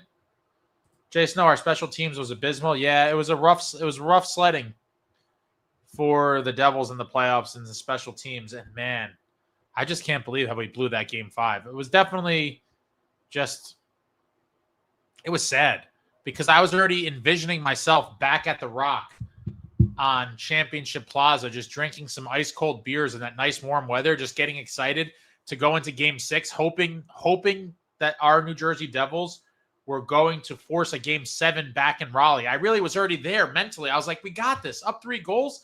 I was envisioning myself on Championship Plaza drinking those beers. And it was taken from us in an epic collapse. Yeah, unhinged. It really was. Blowing 3-goal lead game 5 was so bad. Redemption chance, somewhat season opener. Start where we ended. Yeah, but even if we thumped them, that's no redemption. That's no redemption at all. It doesn't compare. Winning a regular season game in October versus bouncing someone out of the playoffs. Woodson's in PA near Hershey. Okay. Richard, from a production standpoint, it's a no-brainer. However, Hamilton played 20 games in 23-24 and played 63 last season. Palat played 71 games in 23-24 and 77 last season. I guess that was in reference to the contract question someone asked a while back. Tasha says, I have a theory that the power play was powerless due to Luke being injured. Going to be interesting if and when Luke signs this contract, who is going to be the quarterback on power play 1? Who's it going to be? Who is it going to be? I still think it should be Dougie for now, but we'll find out. Faye, our power play was dog shit last year. Let's be honest. Our power play was more powerless than Zeus himself. Our power play was excellent in the regular season. As was the PK. I think we were like top 3 in both. Let me see.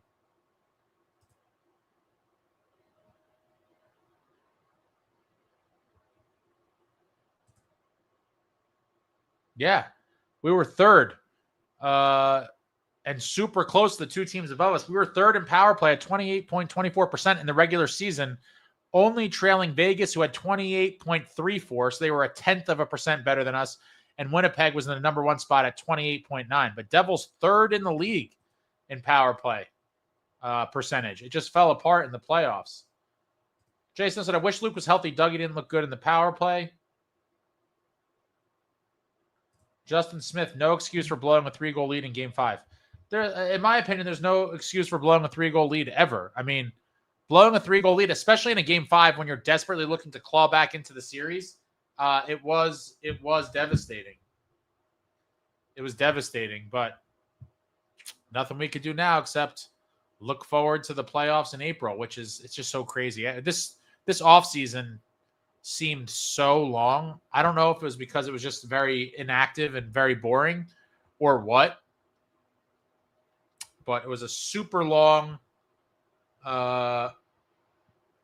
super long off season, and we're still, you're talking about nearly 7 months away from the playoffs. The long grind of the NHL regular season is right upon us.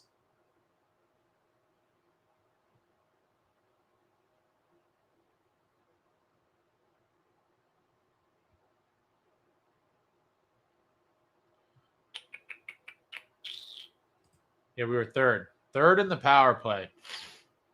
Oh yeah, Faye, the playoffs, it was terrible. Completely terrible. You guys are talking about all your fancy trips. SST says, hey, run and unban my old account. I have been a good boy since. If I could figure out how to do it, maybe I will. I'd have to look into it. Faye, I'm still surprised we remained third in the power play for the entire season. We had so many power plays and yet missed so many times. Yeah, but we had some hot streaks where it was like on fire for a week or two. When you really think about it, 28% is essentially a hair over 1 out of every 4. So, but yeah, hopefully the special teams is another strength of ours this season, and I don't see why it wouldn't be. Very curious to see what some of these power play combos are going to look like. Justin Smith, October is coming quickly. Let's go Devils. Woodson, I give it until game 3 until I mention the most hated word on this page. Tank. Come on, man. That's ridiculous. D Dukes, I'm excited to see some of these new additions on Saturday. I think you mean Sunday. I think the second year under Keefe, knowing the system from the start, we might see the boys flying out of the gate. Oh, I certainly hope so. What's going on, Carson? Oh boy, Ace looks serious. Carson is a friendly, or I think mostly friendly, Hurricanes fan who's found his way over here periodically. New D coach better make a difference. Yeah, he made Werenski, but let's see. I mean, did anyone really make Werenski? I love when people talk about like coaches as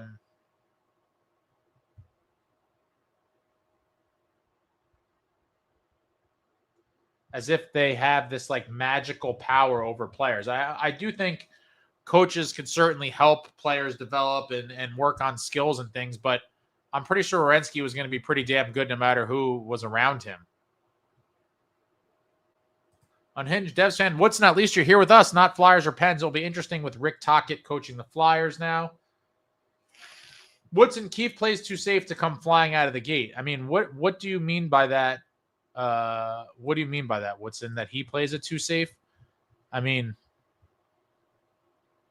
yeah, what does that mean? We need to get off to a hot start. This team needs a hot start, bank some points, and hope that we never fall off a cliff like we did last season. If we didn't have such a great first few months, the Devils easily would have missed the playoffs last year. Like, no doubt about it. Would have missed the playoffs with that absolutely trash second half of the season. It was just a disaster. Samuel says it was a shit off season because we did nothing to improve or almost nothing. It was minimal, but I think we're slightly improved. Swapping out some of the guys that moved on for Brown and Dadonov, I think we're good. But, is it needle moving or earth shattering type moves? I agree that it wouldn't be. And I do think, like I've said for a while, that Fitz is counting on health as being an addition. And while I don't really agree with that kind of thought process, the reality is if they can stay healthy, that is a big addition. Now, do I think that's enough, or would I have liked to see more moves? Absolutely. Obviously, you guys know that. But health is a big one. If this team can stay healthy, it is a whole different world. Jay Snow, Ace, when you doing player predictions? Like point total? Yeah, point totals. I'm going to do all that stuff in a video. I don't know. I have to look back. Did I do it before preseason last year, or did I wait till after preseason? I think I'd like to at least see a little bit of preseason before I do that.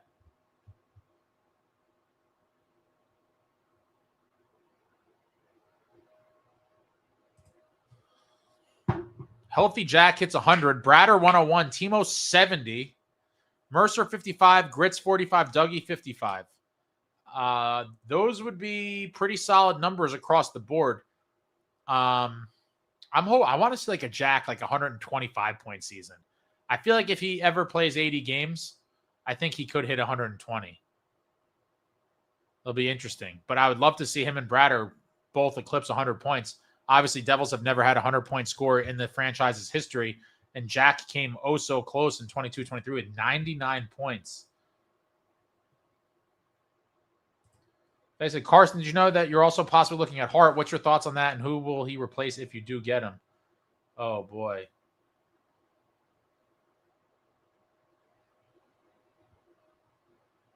Woodson said you clearly could tell he told Luke to stay back and not cheat like he did the previous year. Luke loves a good pinch, Woodson. You know that. Luke loves a good pinch, and hopefully, Keefe is trying to keep him a little more honest and to be a little more situationally aware, I suppose. Pick his spots a little bit better.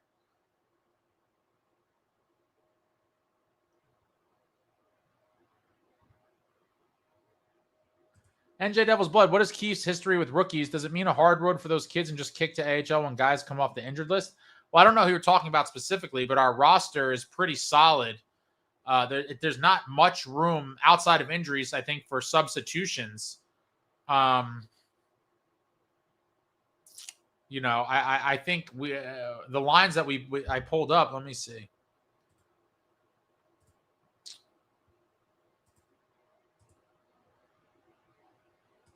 Like when you look, okay, Dadonov, he's obviously not coming out of the lineup. Hughes is not coming out. Bratter's not. Timo, Nico, Mercer, Palat, Glass, Connor Brown, Cotter, Lamico, Gritsuk. Like when you look at this, and because of the clause Gritsuk has, I don't think he's going anywhere. I don't really, unless I guess I could see a world. I don't think they revealed exactly what the details of his contract are, but it seemed like he was okay with going to the AHL for a few months, but doesn't want to be there the whole year. So if he does struggle at all in the beginning, maybe they do send him down to Utica for a little bit. But in the end, when you look at this, it's like who could come out of the lineup, and it's basically Lamico. And when Nason comes back, someone's going to have to come out to make a spot for Nason. And then who's that going to be? Are you going to leave Lamico in there because he's a center and take someone else out? How's that all going to work? Is it going to be Gritsuk? I mean, God, I don't think they want to get into some sort of situation where he's contemplating going back to Russia. That kind of makes that messy. I don't think they have the audacity to scratch Palat. So, when Nason comes back, it's going to be a whole interesting thing. And like a lot of people said going into the summer or when the deal was, getting signed, Cody Glass, not ideal for 3C, like him for 4C. I think you're asking a lot of him at 3C, but maybe he thrives in that role. But it just feels like there's several guys in the lineup that are a little bit of a reach, and hopefully some of them are able to be productive in these kind of increased roles.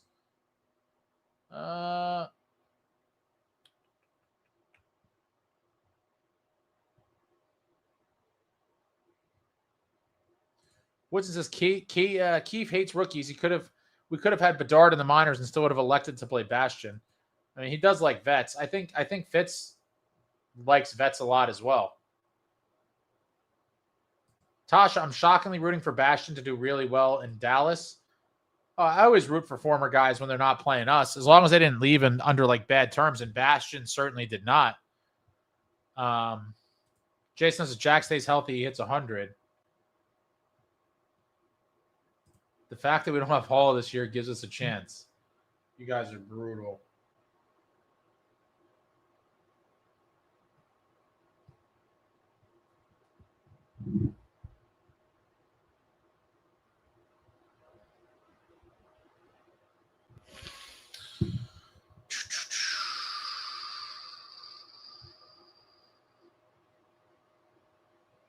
SST said, Brad is our biggest playoff choker. Even Jack produces in the playoffs.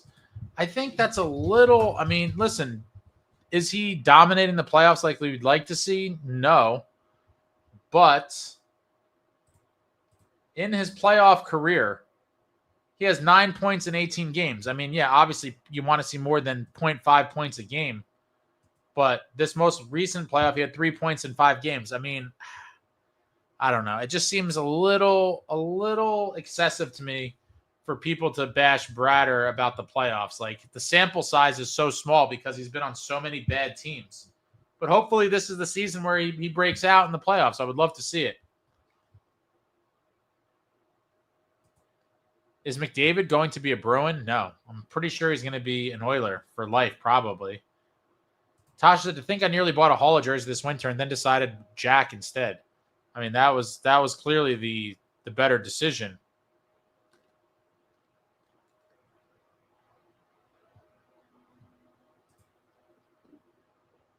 Half our top 6 are playoff chokers.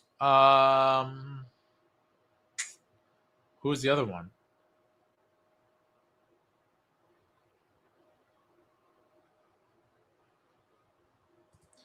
Richard Ace, did DeBoer land somewhere or just at home counting his money? He screwed up royally, but curious if someone brought him on board in the NHL in a lesser role for now.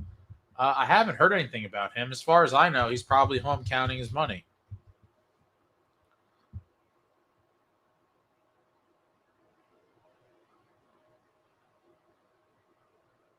Yeah, I don't think he's anywhere at the moment. Vachi, who takes Nason's spot while he's out? Well, I guess it depends on, you could look here, and I don't know. I mean, a lot of people thought, including Daily Faceoff, that Nason was going to start on the wing with Nico and Timo. But in the end, I think it created a spot for Lamico, really, to play 4C. But we don't really know where the team was planning on putting him pre-injury. So it's hard to say. But I would say right now, it seems like Lamico. Yeah, it is crazy. Like when he comes back, who are they pushing out? And if it is Lamico, then it's like, who's playing 4C? Do they start playing then does Mercer come off that line and play sender and push Glass to 4C? It will be interesting to see how that all gets rectified. D Dukes, Ace, who are your healthy scratches if those are your lines? Well, I mean, this is not taking Nason into consideration, so I don't know. The healthy scratches, it'll be interesting to see who they keep around as like the extra forwards. Maybe it will be. I mean, I don't know if Lamico is he really going to be our 4C all year? It's interesting. How I got her, Jeremy Proper. They gave Hall the choice, and he wanted Nashville. I heard I read something from his media availability that he mentioned that.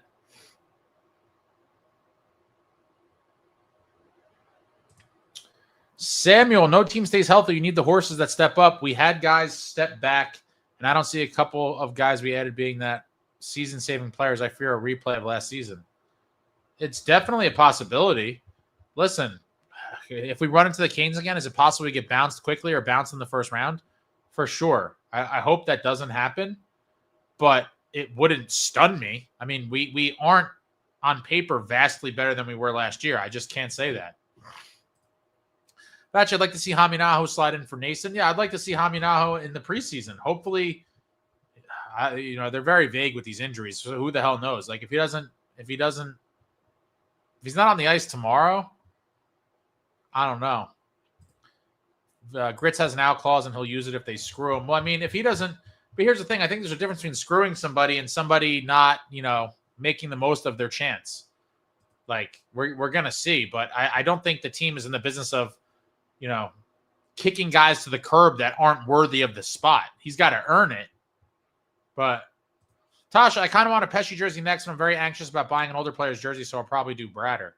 Well, I mean, I think Pesci doesn't play for another team after the Devils. I mean, he might sign for, I don't know, how old is he right now?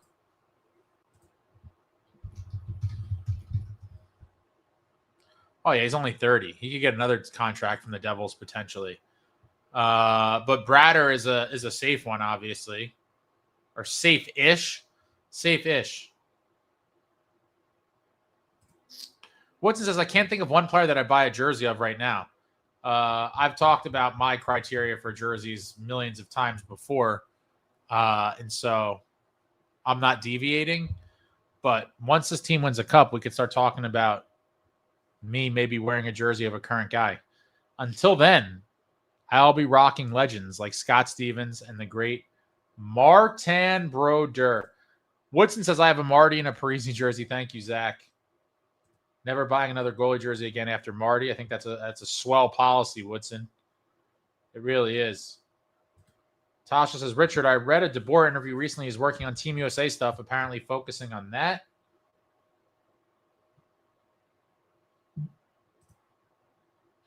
Woodson, I'm waiting for the big Russian wrecking ball to arrive. I'm assuming you're talking about Salayev.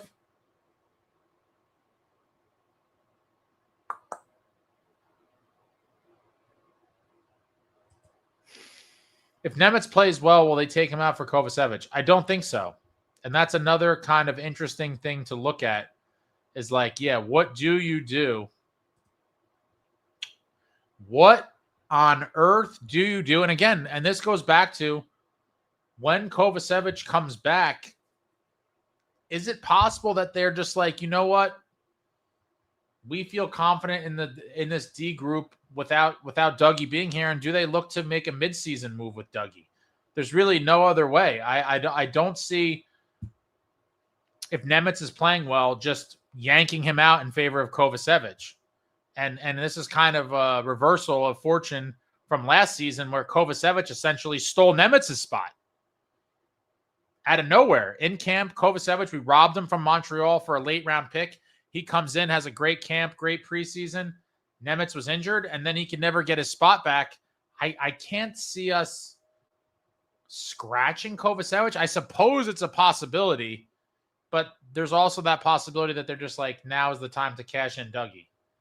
That's another interesting development to keep an eye on, but we have a while till Kovacevic is back. So we shall see.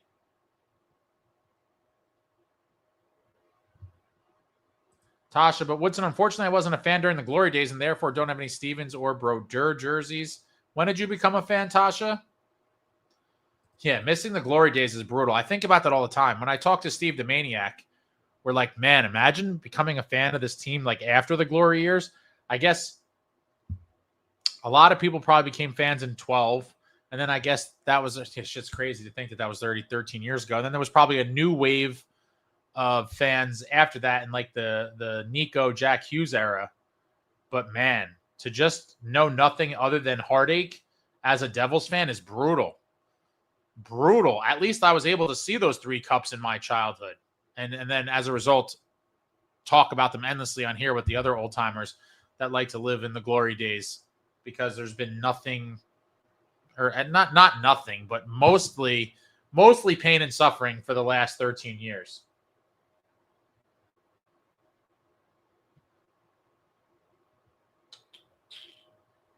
Justin Smith says, I would take Tuck on the Devils. I bet you would, my friend.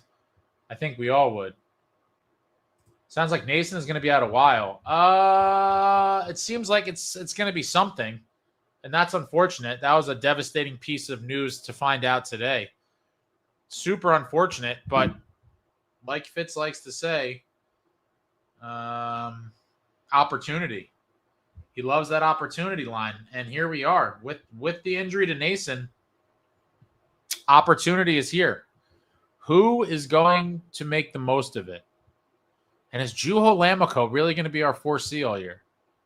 Find out as the New Jersey Devils 25-26 training camp saga roll on. Does Luke sign tomorrow? Man. D Dukes, I think that Fitzy picked up Lammikko before fumbling the glass last minute signing, and now he's stuck with Lammikko on a one-way. Yeah, but in the end, it's not the end of the world. If something better materialized, I'm sure he would have no problem taking him out of the lineup. Batchy says Nico jersey for sure. Woodson, Nico would be the only player I'd consider. If I had to pick a current player, he would be on the list for sure. I think Brader would have to be as well. Jay Snow says Kaprizov probably wants the Rangers. Woodson says that's why I want Kaprizov. I'll be surprised. $16 million is just crazy.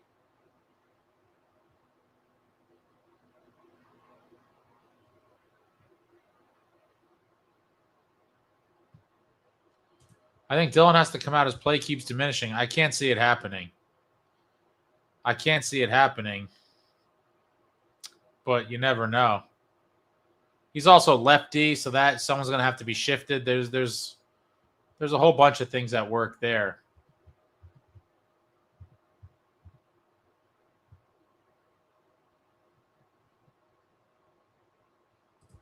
That's also an outside possibility. I don't think it's likely because of his cap hit being pretty good.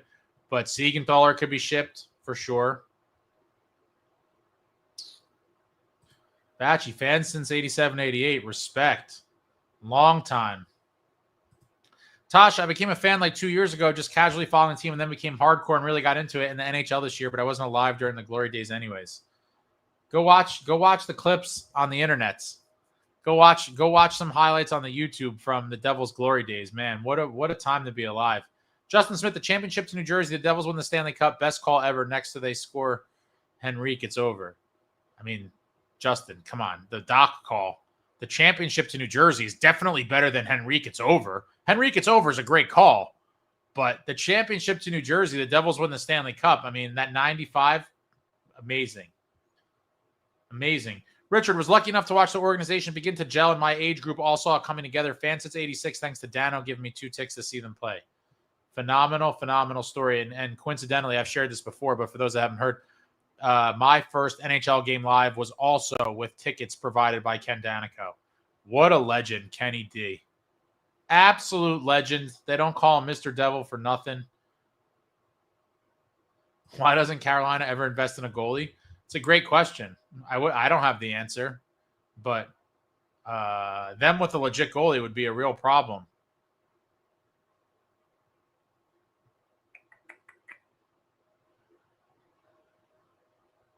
John Faces, I have a gut feeling, and I hope I am wrong, but I have a feeling the Panthers are going to three-peat this season. I mean, if you're being realistic, how would they not be most people's pick to win? Like, if someone said to me right now, who do I think is going to win the cup? I'm going to say the Panthers, because why wouldn't you? They've been to the finals 3 years in a row, back-to-back cup champs. They're locked and loaded. The majority of their team is back. I mean, why would you pick against them? They should be a pretty sexy pick for a lot of people to pick to win the cup. Obviously, I want the Devils to win the cup, but I think Florida's going to go on another run. Carson said Gary's going to let Edmonton win it this year so the Canadians stop crying. I don't think Gary's got that kind of power. Panthers have to stay healthy. Jason O'Dano gave you tickets. My grandfather kind of knew him a little bit, and I met Dano at his restaurant, and then he gave me tickets for a game a couple weeks later. And then after, I was already a casual hockey fan. Like, I had the video games and stuff, and I would watch here and there on TV, but I wasn't super into it. I got a little more interested after I met Dano, and then once I went to a game live, that's when I was full-blown hockey junkie. Going to a game live was in the lower level, like very good seats. I went up to the glass for warm-ups, and then when you see NHL players up close and personal like that as a little kid, and you see how fast the game is and the guy's getting hit, it just was just sensory overload, and I was obsessed from that day forward. M. Sharp, I want a jersey so bad, but hem and haw over which to get. When did you become a fan, M. Sharp?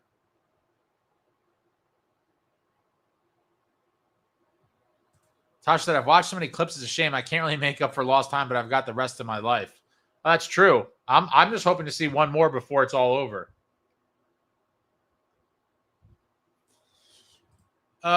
Great teams have players with good coaching, players with skill, and most importantly, heart, but the foundation is coaching. What do we have in Keefe and the coaches? I like Keefe.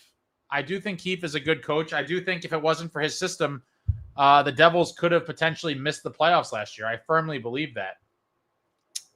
And I think Shaw is going to be a help too. From everything I've heard about Shaw and, read about what some of his project players in the past, I do like the coaching staff overall. I really do. It's going to be up to the players to get it done.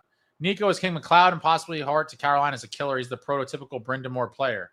Yeah, he's a great player.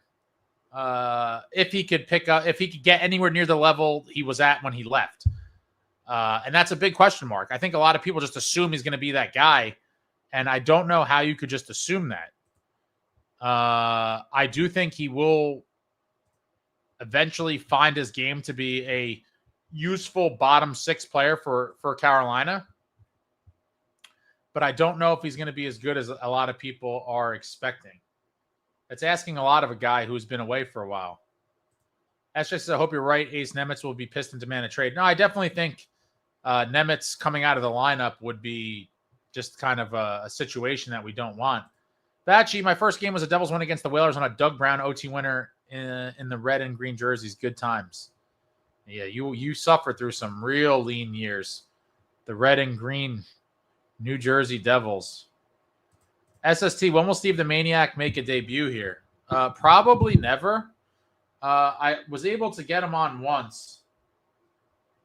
And for whatever reason, Steve the Maniac, despite me pleading and begging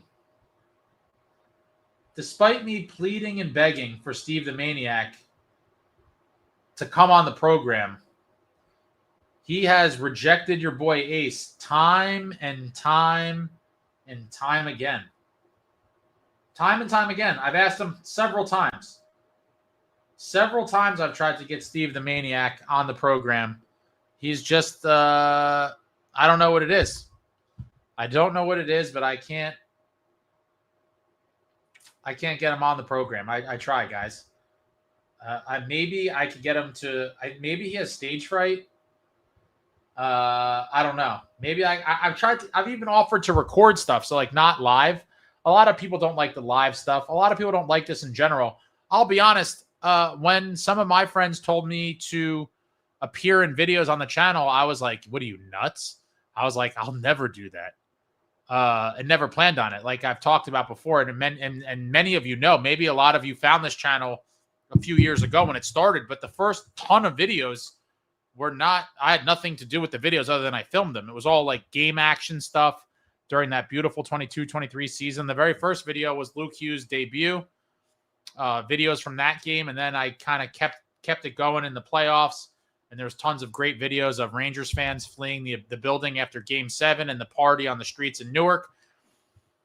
And a bunch of my friends, some hockey fans, some not, kind of kept urging me to appear in videos like this. And I was like, you guys are on hallucinogenic drugs. Like, there's no way I'm going to do that. And then I was like, I guess I'll try it. And here we are. But Steve the Maniac, he's a tough nut to crack, guys. I've been trying. I'm hoping to bring you something with Steve the Maniac. I even tried to get him to call in. That's hard to do as well.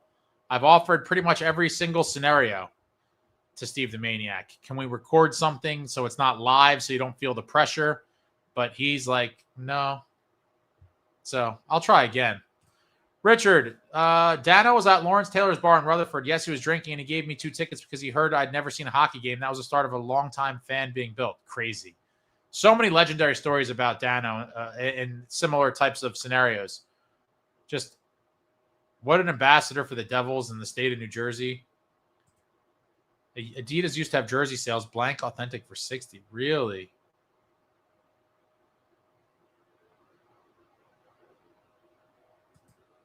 Nico is king. Philly fans were pissed they let Shaw go. Okay. DM Sanks, fan since 86. I think my first game was in 87. Remember dumping my pretzel with mustard on a Flyers fan when I jumped out of my seat after the Devils scored.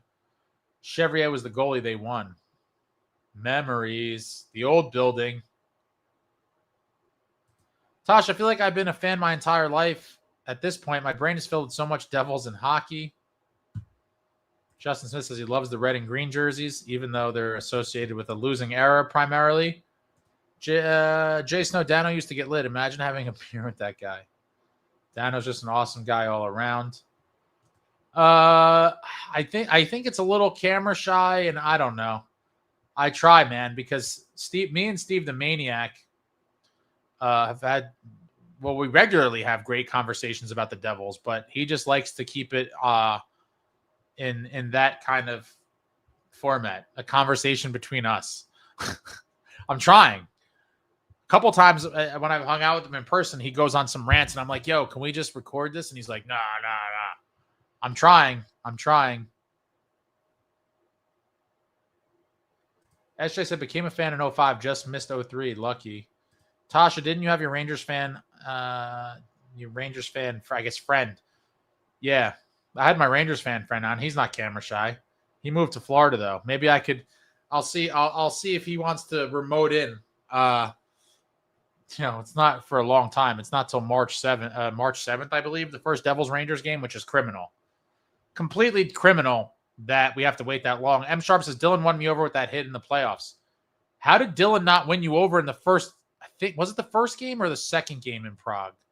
When he flattened Peterka and then dropped the gloves with Tuck. I mean, unbelievable. What an amazing welcome to the New Jersey Devils sequence for Brendan Dillon. He absolutely trucked Peterka in the Global Series. Then Tuck comes over and tries to be the hero, and Dilly just sheds the mitts and just starts pounding away. Wild stuff. Love me some Dilly. John Fay, to be fair, Ace, you can't blame him. We are insane, crazy, chaotic, and are at each other's throats most of the time, but in the end, we all love the Devils.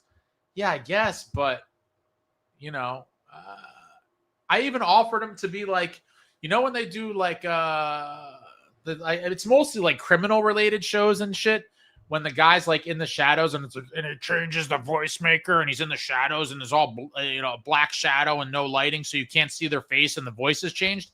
Like, I even offered him that setup. I was like, bro, I could keep you, kind of hidden. I'll put the shadow on, do the voice changer maybe, but no dice. No dice. Yeah, Tasha, I'm with you. Dylan won me over from the beginning as well. Jason, no, usually a maniac wouldn't care. Maybe you need to change his nickname. No, he's the maniac, but I'm trying to wear him down over time. We'll see.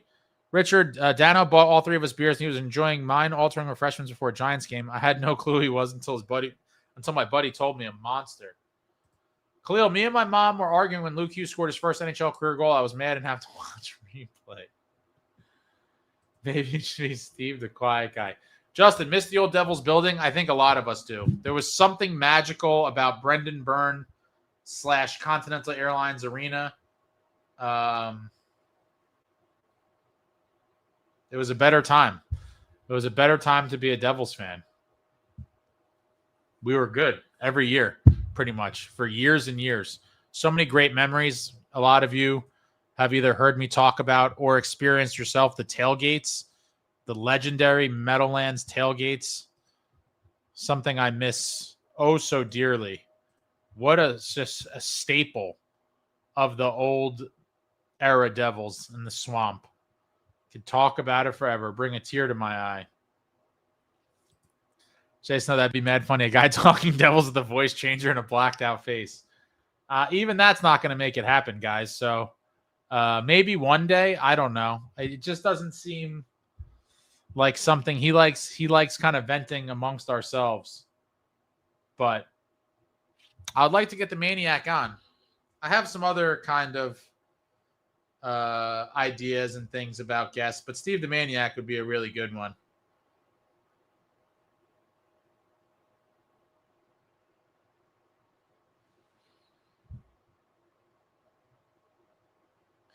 Can't believe Kopitar is retiring at 38. It's crazy. He's got a lot of mileage on him. Kopitar, he's won his cups.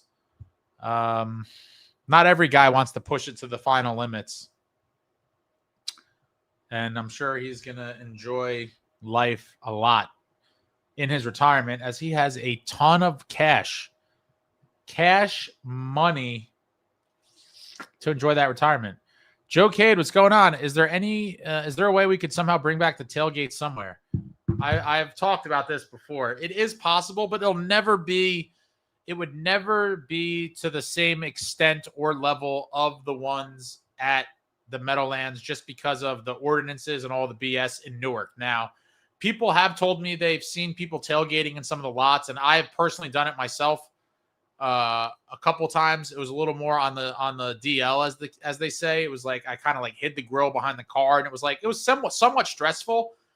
And I think on a small scale, tailgates can happen, but it's nowhere near the same thing as like when you're in the Meadowlands and it's just a sea of people. Like many of you experienced for the first time or for the millionth time at the Stadium Series, it was just straight in this nostalgia overload, straight nostalgia to the veins. The tailgating scene at the Stadium Series at MetLife Stadium for the Devils-Rangers game was absolutely phenomenal. A phenomenal, almost out-of-body experience in the shadows of the old building, right there outside of MetLife. People in Devils jerseys everywhere, beers and hot dogs and burgers and sausages and grills and people playing hockey. It was awesome. It was completely awesome. I would love to see the Devils play in a Stadium Series or Winter Classic sooner than later. We need one again. Richard says, are any of you crazy bastards old enough to remember LTs in Rutherford? Tailgating at Devils games was just awesome. Everyone was pumped, would share food, booze, and be like family after a while.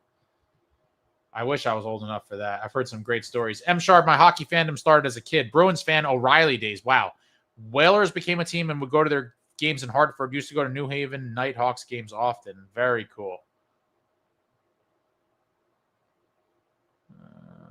Yeah, Ovi might have to get dragged out, but who knows? This could be the end for him too. It is considered the end of an era when Ovi retires for sure. And Sid, yeah, someone mentioned Sid there. I'll get to that in a minute. Khalil, Instagram post pretty boy pics of Jack in 2019, and now Hughes changed a lot with this franchise because he was struggling and having pressure. Crosby still playing. M. Sharp moved to Hawaii, followed Ducks on trips back. I would go to Bruins and Devils games. Very nice. Tasha, are the Meadowlands the same as Continental Airlines Arena? So the Meadowlands, Tasha, it was basically the whole complex, which is in East Rutherford, New Jersey. But the Meadowlands essentially consisted of, there was like a racetrack, Giant Stadium, which is now MetLife. They, made a new one. And Brendan Byrne Arena, which later became Continental Airlines Arena. That whole complex was known as the Meadowlands. So yeah, the Meadowlands is just a kind of another name of the area where Continental Airlines Arena is. Yeah, the hockey arena was just in a giant parking lot in the middle of nowhere, and it was so beautiful. Nico is king. Stadium Series tailgates were unreal. Unreal indeed. Take me back. Take me back. SST Ovechkin means drives from sheep in Russian for those who don't know. That's interesting. Jay Snow, they were going to build the stadium in Hoboken. That would have been better than Newark.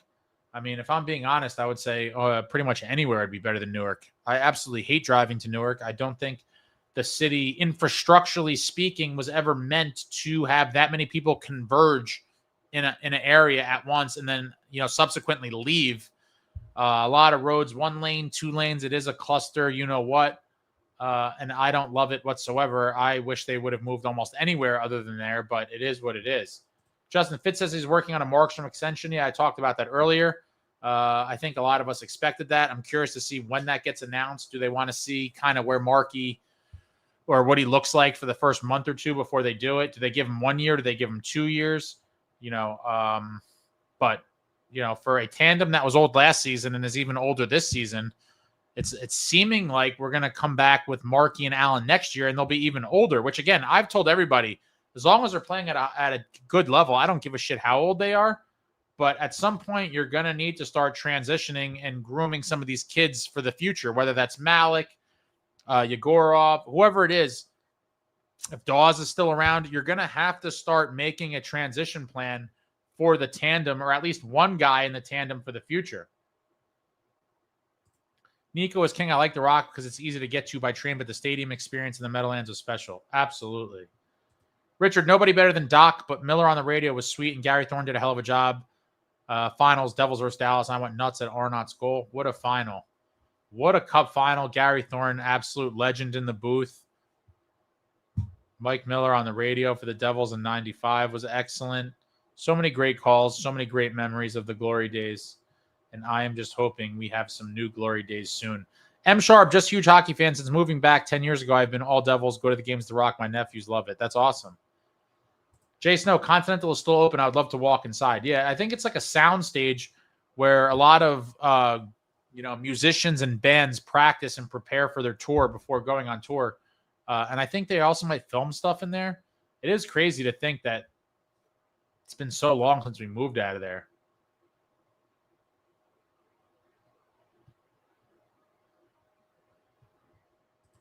Nico, I-280 is a nightmare any day, but especially on game days. Brutal. Brutal. Jay Snow, did anyone ask Fitz about Dawes? I don't think so. There was so many other things that must have slipped through the cracks. James, I like the Rock, but tailgating all day in the parking lot of Continental was amazing. It truly was, especially in the playoffs. Nothing quite like the legendary playoff tailgates. Some of my greatest childhood memories for sure involve going to Devils games at the old arena, and a lot of that was intertwined with the tailgate experience beforehand. I mean, what a rite of passage, man. Tasha, lucky I live close to Newark where going to a game last minute on a weeknight is no problem, but Newark, the city isn't great, and the Prue Center is okay. I mean, yeah, it's crazy. It was supposed to be like a state-of-the-art, fancy building when it opened, but that was nearly 20 years ago. It was 18 years ago, October of 2007. So you're talking about just like that, the building's old and a little outdated in some ways, and there hasn't been much success for this team since we've moved there.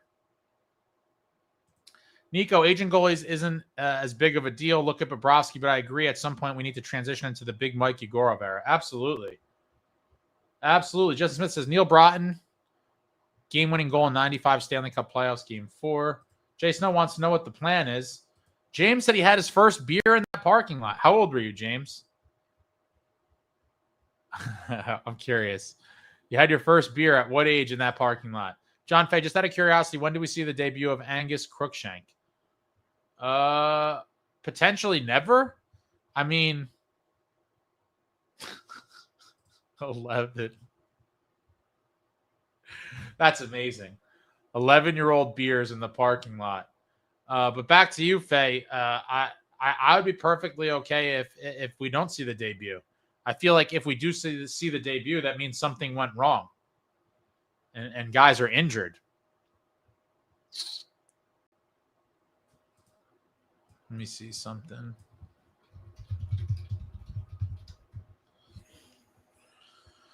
Let's see.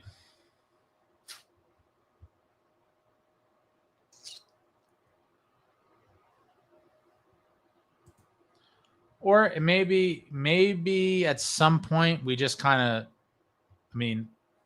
hopefully the bottom 6 is much better than last year. But at some point we were just, without injury, we're just kind of shuffling guys through to see if anybody can make something happen.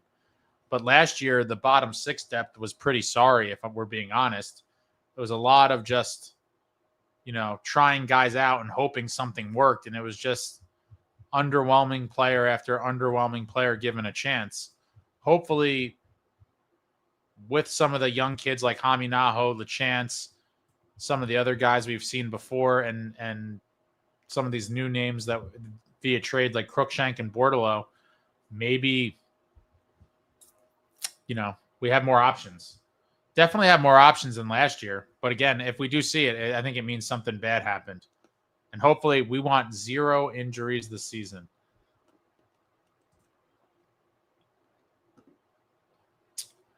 At least someone asked in the bottom 6 needed a lot of work last year. I'm hoping this year is different. All we got is hope, Faye. All we got is hope. Justin Smith says, I think the writing is on the wall for Nico Dawes. Do you think that, do you mean a trade or what? When is Ethan Edwards getting a shot? I think that's super far away. Casey's definitely ahead of him on the depth chart.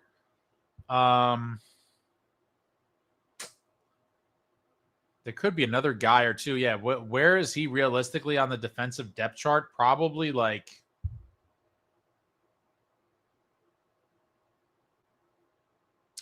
ninth. Well,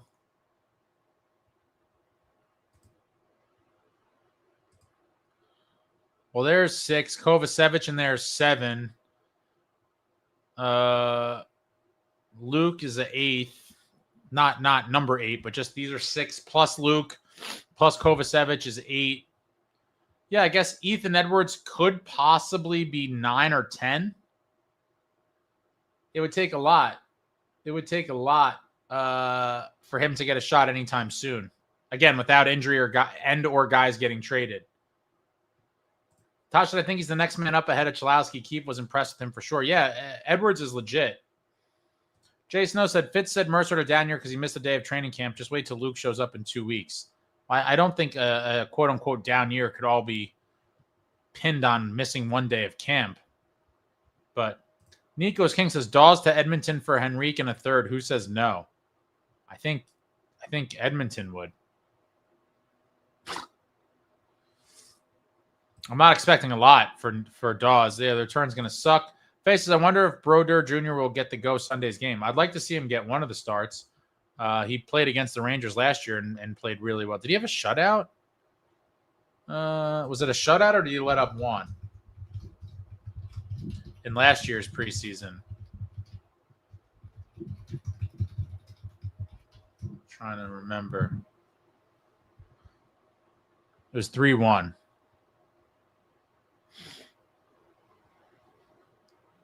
Almost a year ago, September 30th, 2024. M. Sharp, tailgating at the Pro Bowl in Hawaii with a full pig racked. Fans from all teams sharing food under their flags. Football slinging. Sounds like a good time, even though I think the Pro Bowl sucks. I'm sure the whole experience is fun. And I've wanted to go to Hawaii for years. That's also been on my list as well. Never really panned out for some reasons. Let me see what else we got.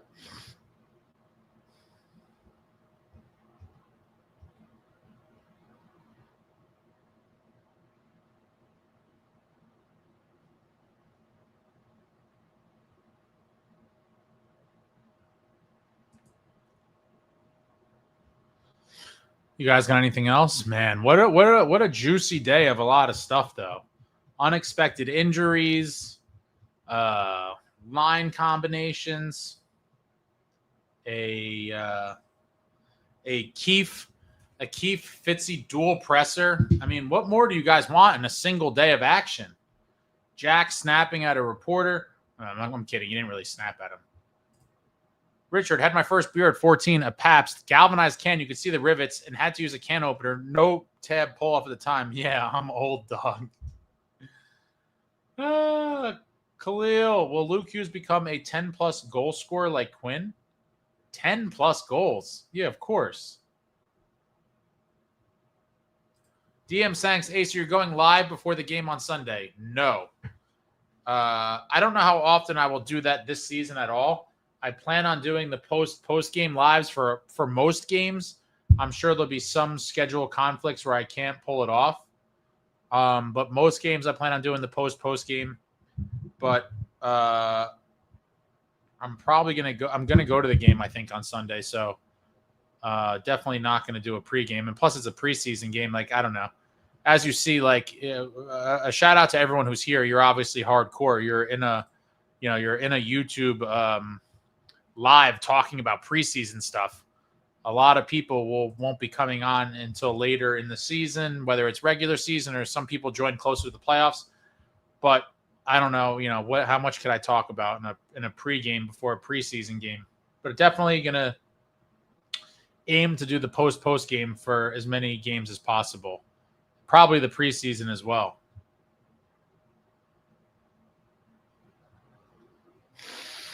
Justin says, Hawaii Rainbow Warriors go Bows. Jay Snow, Brodeur will be in the coast if we keep Dawes. Makes sense. Very curious to see what happens with Dawes. Tasha, Ace, what do you think will become of the potential Markey extension? I think he signs for a year or two at whatever it is, and we have him and Allen again next year. But again, these are win now guys. Win now. Trade the first round picks. Trade extraneous young defensive prospects. Trade whatever it is that you can to bring in win now players. Woodson, I want a fully healthy team going into the playoffs, and for Florida, Carolina to miss the playoffs. Not asking much. It's asking for a lot, but Woodson says we have Allen. No need to extend Markey. But then what are you going to roll with Allen and Malik or Allen and Dawes? What is your tandem, Dawson? Or Woodson? I'll say Dawson. I got Mercer on the brain. SST, no playoffs this season. I said it here first. You are a complete jinx. Richard, Ace got to hit the rack. Great job as always. Thank you. Thank you. James, speaking of Sunday, how crazy is it that we don't face the Rags until March for all 3 games? Wild. Completely wild. Tasha says the silver lining is if there's no playoffs this season, Fitz will get the boot. I don't even know if that's the case. I had this conversation with someone recently. I can't even say definitively that he would get the boot if we missed. Woodson says I know, which is why I'm in draft pick mode already. SST said I'll be with you all anyway. You guys are disgusting for this. Justin, I think Allen plays 4 of the 5 years the Devils signed him for. Wow. 4 or 5, huh? That would bring him to... He's 35 right now. He's a summer birthday. So, yeah, it would take him to 39. I could see it if he holds up.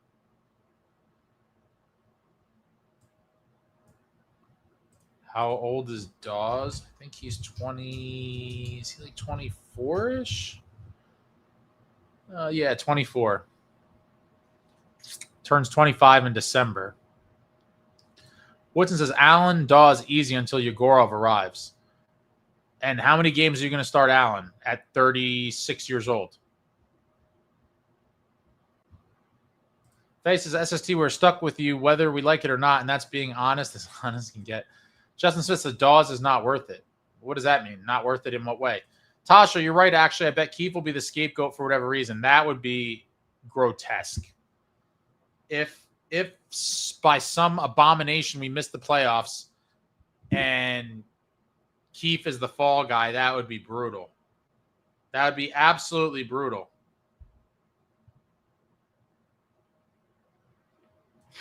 Tasha says, I mean, Jonathan Quick is like 39 still backing up for the Rags. Yeah, not everyone ages the same, but in Woodson's scenario, Allen is the starter at 36 or 37.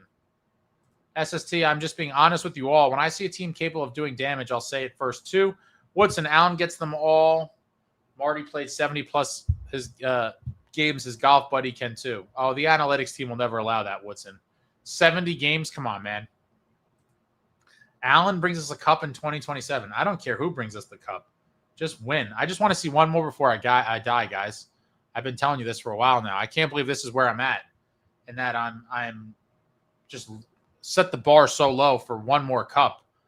But here we are. After going through multiple kind of waves of new cores and young nucleuses that age out, trade, whatever, retirement. Since that 2012 run to the cup, we have not done much. Not done much. Allen, 36 years old. Please don't do the split teams, Allen. Snow, they missed the playoffs. If they miss the playoffs, they need to make serious changes. If that happens, I'll be disgusted. Tasha, I mean, we absolutely lit Quick up last season, but that's besides the point. Edwin, this is the year Jack H. cracks top 10 player in the league. That'd be nice. Woodson says this year Jack cracks something else and it's not stats. Horrible. Horrible you are, Woodson. Tasha at night. Have a good one. Good night, Tasha. Justin, Quick is washed up just like the Rangers organization. M. Sharp, I just can't imagine being at a Devils playoff game and see Stevens lay down one of his massive hits. Do you know how lucky you were, Ace? That must have rocked the building, and it happened often. I'm spoiled, M. Sharp. You got it right. To be able to go to playoff games during the dynasty years, and I knew I had it good at the time, but I didn't know how how good I had it, because obviously I was a kid, number one, and the Devils were on the rise when I became a fan.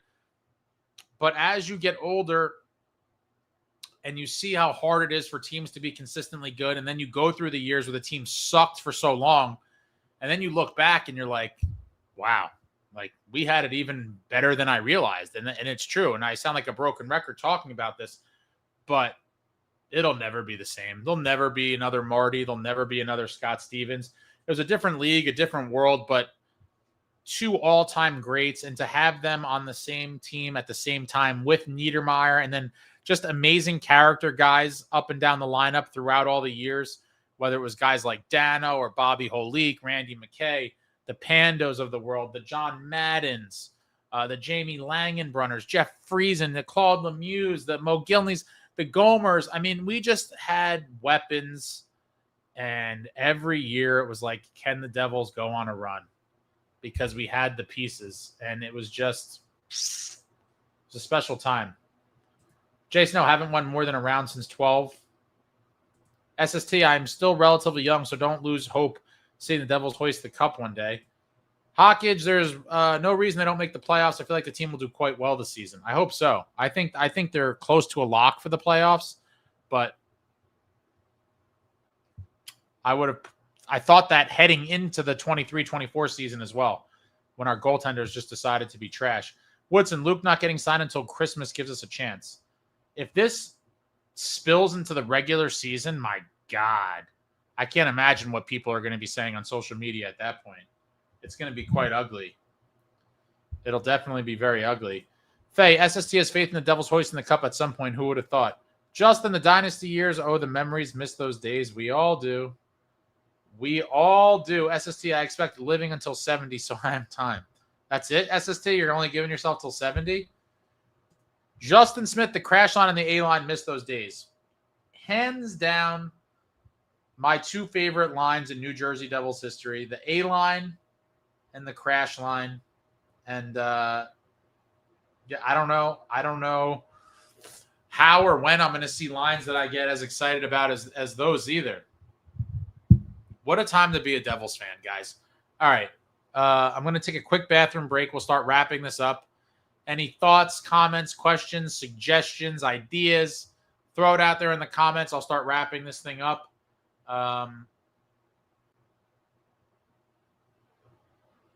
Yeah. So throw it all out there. I'll be back in 2 minutes. Going to the bathroom real quick, and we'll see what you guys got for me when I come back, and we'll start slowly winding down. It's a little earlier than I thought, but wow, I've been on here for a while. But shout out to all of you. Be right back. 2 minutes.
Another random thing I came across when I was looking at pieces of the wall.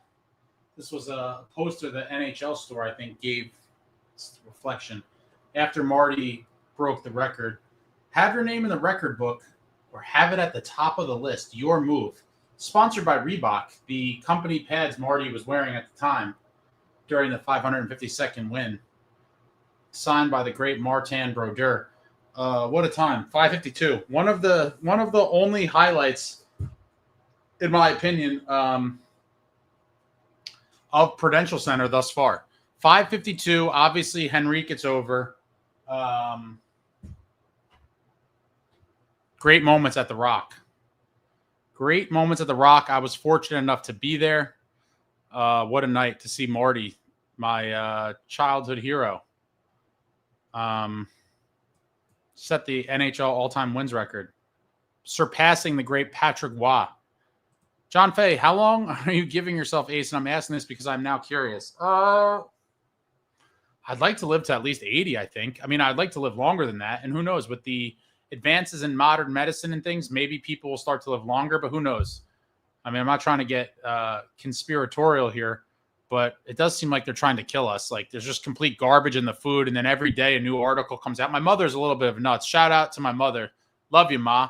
But she's a little too much. Like, people like my mother should not have just unfiltered access to the internet, because she sends me some new article every day about how everything causes cancer. Everything's terrible for you. The latest one, I think, is like the air fryer. Like, the air fryer's got chemicals in it and it's giving us cancer. She always tells me, don't put the phone to your ear because the thing is causing cancer. So my mother constantly talks on the phone on speakerphone. So now every time I talk to her, it's like there's echoes and shit in the background because she's using the speakerphone because the phone causes cancer. The chemicals in the food, and there's just something going on. So who knows? I think they're trying to kill us off earlier in a lot of ways. But hopefully people as a whole can live a little bit longer, but I'm thinking at least hopefully 80. That would give me another 40 years. I'm officially at the halfway point. We're halfway there. Oh. Come on, Devils win one more cup in 40 years. And then obviously, if they ever win another one, then I'm going to, double down and be like, all right, well, now I'm getting greedy. Can I get one more? So could I see two more in my lifetime? If this core doesn't win one, it would be a damn travesty. This core must win a cup, at least one. Anything short of a cup would be a travesty. And quite frankly, if I'm being honest, given where we were when Fitz took over, like, we should have had a cup, or maybe not a cup already, but pretty damn soon. I mean, the draft fortunes we've had with the nucleus that was already here, this core must win a cup. Edwin says, I want Hurricanes in the first round. We owe them one. We owe them way more than one, but I'll start with one. One playoff victory over them would be a step in the right direction. Brandon, I just got here from work, just watched the press conference and confirmed Gritsuk is thicker than Vince. Good night, Justin. Anson, who are the Calder favorites this year? Any sleepers? Haven't looked too much into it as of yet. Maybe our boy Gritsuk could be a sleeper. SST says a chance has a shot at it. I think he's being facetious here. Yeah, definitely. Gritsuk, best odds for the Devils. I mean, he'd be the only guy. There's really no one else. Fleury is old. Marc Andre has got to be, I think he is 40 now, isn't he? Retired. Is going to play a preseason game. Yeah, he's 40. He's going to play like a period of a preseason game, I think, with the Pens. The Pens fans are going nuts for that. John faces LeChance and Gritsuk, I think, have good odds. LeChance has no chance at the Calder. And you got to be playing top 6 minutes to have a real crack at it. LeChance won't have that, but hopefully he could be a potentially bottom 6, a real nice piece for this Devils group at some point. Husky, what's going on? Just went back and watched the beginning of the stream. Well done on recapping the day's events, Ace. Much appreciated since I had to work all day. Thanks, man. I'm trying. I'm trying out here. There's a lot to digest. Anson, yeah, autoimmune diseases and cancer are skyrocketing. I got a bad autoimmune disease myself. I'm in my 30s. I'm sorry to hear that. Hope that's under control, Anson. But it is crazy. It just seems like there's so many things in the world that are bad for you. It's wild. Faye says your mom is just being a mom. Yeah, I know. And she is a mom, all right. I sometimes have to lie to her about places I'm going and stuff. If like I'm driving somewhere far, she's always like, call me when you get there. And if I don't call her, which I never really do, I call her regularly, but not like to be like, I got there when she, I forget. And she'll text me or call me, just checking in. I'm like, you're checking in a lot, lady. I'm 40 years old, but it doesn't end. She's going to be doing that shit till I'm old and gray. DM Sanks, maybe organ replacement will be more common. I mean, cloning. I think we're going to see some wild stuff in our lifetime. I'm not sure. Like I said, even if I live another 40 years, are we going to see like Jetsons flying cars? I think it's possible. Yeah, you're already seeing some sort of, maybe not full-blown cloning, but they're doing all kinds of shit with stem cells and all this stuff I think the capabilities are just going to become more and more wild as time goes on. Jason says, Elon Musk will invent something. Maybe. Khalil says, yeah, this is crazy, Ace, and this is sad, but life goes on, which sucks. Jason, no, the older you get, the faster things go. Oh, for sure. Months, weeks, days, weeks, months, years are just like... It's crazy. Jack Hughes in his 7th season, guys. I mean, wow. Wow. Wild. Jay Snow, feels like the summer just started. It's completely over. Yeah, we have a couple more days. I think the 22nd. I think the 22nd, I think, is the official last day of summer. And it is a bittersweet time. I am a summer guy. Absolutely love the summer. Love everything about it. Beach, the barbecue, the pool with the kids, doing all the summer stuff. But when summer ends, that means it's time for puck. And I am here for it. John Fay, I'm taking my guess right now. In 40 years, the Devils win at least 3 to 4 in 5 years from each other. And I may get called crazy, but I feel like it'll happen. I may be wrong, but at least I'm making a guess. Okay. Hanson, so you're saying there's a chance. M. Sharp, hold on to and share those memories. That is what life is about. All we got right now is memories, unfortunately. Jay Snow, my mom went to call me when you get there. Yeah, it's bad, dude. It's bad. She does it all the time. So now sometimes I lie. Like if I'm going somewhere far, I'll just say I'm at my buddy's house, like locally or something. Otherwise, she'll just worry because she's nuts. I heard sirens. Answers, I'm getting stem cells now. Yeah, I mean, I've read a lot about stem cells. I have a family member that had an illness where they said the stem cells could help. It seems like there's kind of medical professionals all over the board with it. Some of them say it's like quack science and BS, and a lot of people swear by it. And who knows? I don't think it could hurt. So I do think from reading about it, like it seems like if you're able to get them, that it depending on what it's for, like there are usages, I think, where it can be beneficial. Jay Snow, no, in New York, my mom would hear signs and call me. Oh yeah, I've gotten that too. I just passed an ambulance. I'm like, how demented do you have to be to see some sort of accident and then your brain go to worst case scenario? But that's my mom. That's my mom too. Just making sure you're okay. I'm like, yeah, I'm at home on my couch. What are you talking about? Noah William Miller, what is going on? Ace, are you on All About the Jersey? I don't even know is that a website or whatever? I am not on that. To be quite honest, I'm really nowhere outside of X and Instagram. And as many of you know, I'm not a huge fan of all these platforms, but kind of a necessary evil to digest the modern day version of the media. And so I am not on any of those other websites. I've heard about some of them. I've heard mixed reviews from different people. But no, I am not on that site. Jason knows my mom too. Faye, your mom was just caring. That's how moms are no matter what age you are. You are always going to be their baby and they'll always care and worry about you. Yeah, that's what she says. I call it psychotic behavior. She just calls it being a mother. I guess, depends on how you look at it. Noah, it's a prominent Devils blog that I log a lot of hours on. It was the home of John Fisher for a while. Okay. Yeah, I don't really read a ton of stuff like on the outside. I typically read James Nichols stuff or Novo sometimes when I could get around the paywall. But Brandon, Ace, what's your opinion on Fitz doesn't think we have holes in our lineup? Yeah, I talked about that before when I was going over the press conference. He seemed deeply offended when the reporter said about the holes, and he was like, whoa, holes. I think that's a deep word. And it's like, all right, maybe I would call them holes too, right? I mean, I think that's a fitting thing. Like there's holes, but he likes to look at it as a glass half full kind of guy. He took the optimistic approach, and that is there's no holes. There's just opportunity. There is opportunity in the room for 2 players to step up and claim those 2 spots in the top 6. Just like I've been saying for a while, ideally, I would have liked to see, a legit top 6 brought in. We did not see it. Like others have pointed out, maybe that comes at the deadline or some point during the season. But for now, we need Mercer and Dadonov, or maybe 2 other guys, or maybe one other guy with one of those guys. We need guys to take the opportunity in that top 6 and run with it and just perform and just stay there.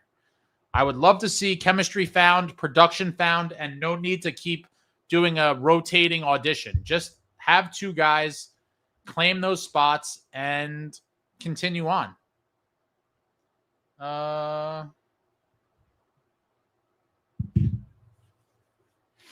Nice poster. Thank you. SSC said he said that science is capable of it and he's interested in that. Jay Snow, how do you get around that stupid paywall? I feel like the paywall comes up most of the time on my phone, but I feel like if I try different browsers and shit on my computer and then sometimes use the I think there's another workaround as well that I'll try to remember to kind of outline.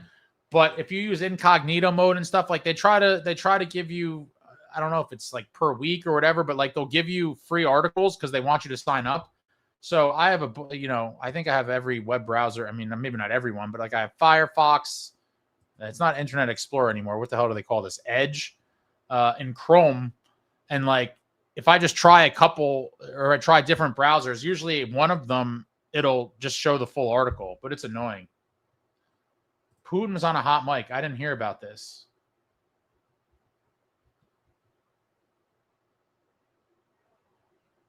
Anson Meadows. Dick Cheney got a young woman's heart and had like 7 disqualifiers. He also refused to meet the family. Think they want to live forever. Oh, you're talking about the elites? The elites live by a different set of rules in this country. Probably in every country, I suppose, right? I mean, it's not exclusive to this country. The elites, it's a different world. Khalil, oh God, we have to depend on Mercer because if he do poorly, social media going to hate on him. I mean, that's just fandom in every team in every sport. Brandon, not going to lie, I'm already super nervous about the season. We already don't have Covey or Nason. We already have big holes going into the season. Now we don't have Nason. Yeah, it sucks. It sucks to not have Nason, but when you look at that roster, I mean, it's not the travesty that people like, we have a decent team, guys. Am I saying cup favorite? No, but I do firmly believe that they have the capability to win the cup. Like, it wouldn't be preposterous. It would be somewhat unexpected, but I think the guys are there to potentially make it happen. SST, I just want to die when still in good mind and not in a vegetative state. 70 is the mark. That seems pretty young, man. This guy says Dick Cheney killed a guy. Oh, was that what the was that the shooting accident? I forget. So many crazy things have happened. I can't keep track of all this. DM Sanks Ace, I was shocked my brother invested in a Jack 86 jersey last year at the arena. I was like, are you sure? In my mind, I would have gone no name, honestly. No, I get it, but I think Jack, he's here for at least 5 more years. That's a pretty safe play. If you're looking to get a jersey with a name on it, I mean, Jack's one of the safer ones. Yeah, and I suppose once this Luke deal is signed, that's a very safe one as well. M Sharp says, I'm hoping we have 3 sleepers. I'm hoping that as well. Faye, all right, Ace, I'm out. I'll see you the next live, which my guess will probably be Sunday. Yeah, I plan on doing a post game live after the first preseason game Sunday, so that should be a go. Barring some sort of external factors, I'll be here for the first post game live of the year after Devils Rangers. Vic, what's going on? Brandon Thomas, all I got to say is if we win 4 in a row, I'll no longer be nervous. Okay. I mean, winning 4 in a row would be nice. Like I said last year when people were complaining about it, winning 4 in a row is not a prerequisite of winning the cup. And so I just want to win the cup, but I understand people wanting to, kind of scratch that 4 in a row thing and get it over with. Anthony shot the guy in the face, and then the guy apologized to Cheney publicly for the situation. It was mild. Wow. Khalil, I think it means like 3 players that kind of overachieve. I'm sure I've been waiting for Jetsons cars forever. I think it could happen in my lifetime. And then at that point, it's like I've seen too much. Now with AI, all this shit, like, yeah, I really wish I was probably born like 40 years sooner. I think that was like peak civilization. If you could have lived from like 1945 till now, I think that's a good spectrum of, great decades and then kind of technology and whatever. I mean, technology beyond this point is just more than I care to experience, but here we are. Anson, what other teams we wanting to do well? I only care about the Devils, Anson, but I'd like to see Tage Thompson and the Sabres make the playoffs. Yeah, I can't get mad at the Sabres. Brandon, to me, 4 in a row shows we're a consistent team to win games. Our biggest downfall for years is not being able to go on a win streak. Well, I mean, I guess you could say that, but I think that's a function of just kind of being, I guess for lack of a better term, like a mid team. But it is crazy that there's even been bad teams in that time span that have won 4 in a row. And that's why I'm saying it's not truly indicative of anything other than, I guess, being consistently inconsistent to some extent. But hopefully this is the year. I mean, in January, it'll be 3 calendar years. Get breakout players. Khalil, so is there another planet? Okay, so is there another, I guess, planet? And there is aliens? Oh, aliens are definitely real. I mean, I feel like that's been known for a while now. I used to think it was all conspiracy theory, but at this point of my life, I cannot quickly rule out anything to be a conspiracy because things that were previously thought to be conspiracies have been proven to be true. And so now when I hear stuff, I'm like, it sounds a little crazy, but you might be onto something. You might be on to something. Anyone have anything else before we close out here? I've been on here for a while. Training camp is open, kids. Training camp is open, and we are just a mere days away from Devils Rangers at the Rock. Curious to see if there's any new exciting food options. Is there anything else noteworthy that's different this year? I'm sure there'll be a bunch of new stuff production-wise in arena experience. I don't know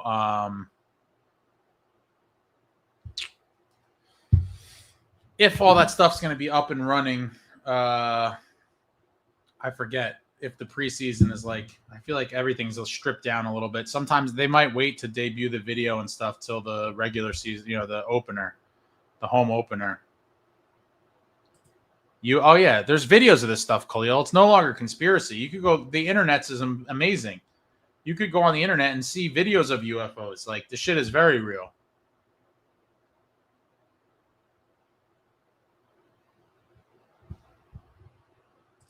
My mom, she sent me her Wordle score like 20 minutes ago. I got to do it before midnight.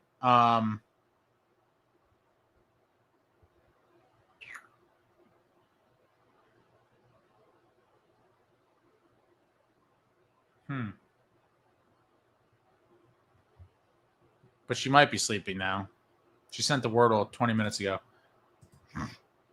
Devin, what's up, Ace and Devils fans? Glad we are coming back. Can't wait for the post-game days again with y'all. What's up, Devin? October is the best month. I like October. If I had to go with a favorite month, I'm going to have to go with July. July is my month. Jason, no, we still don't know what the Jersey drones were. Oh, man. I don't know that we're ever going to know. What a weird thing, right? Oh, there it is. Wordle on 3. What a multitasker. I just cranked out the Wordle in 3. What did my mom get it in? I think she got it in 3, too. Damn it. All right. Maybe I'll get it tomorrow. Khalil, and one more crazy thing I'm going to say. If thoughts real, these famous artists had to fake their deaths. Eli's? Who the hell's Eli's?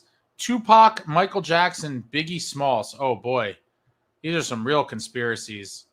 I'm pretty sure all 3 of those gentlemen are very much dead.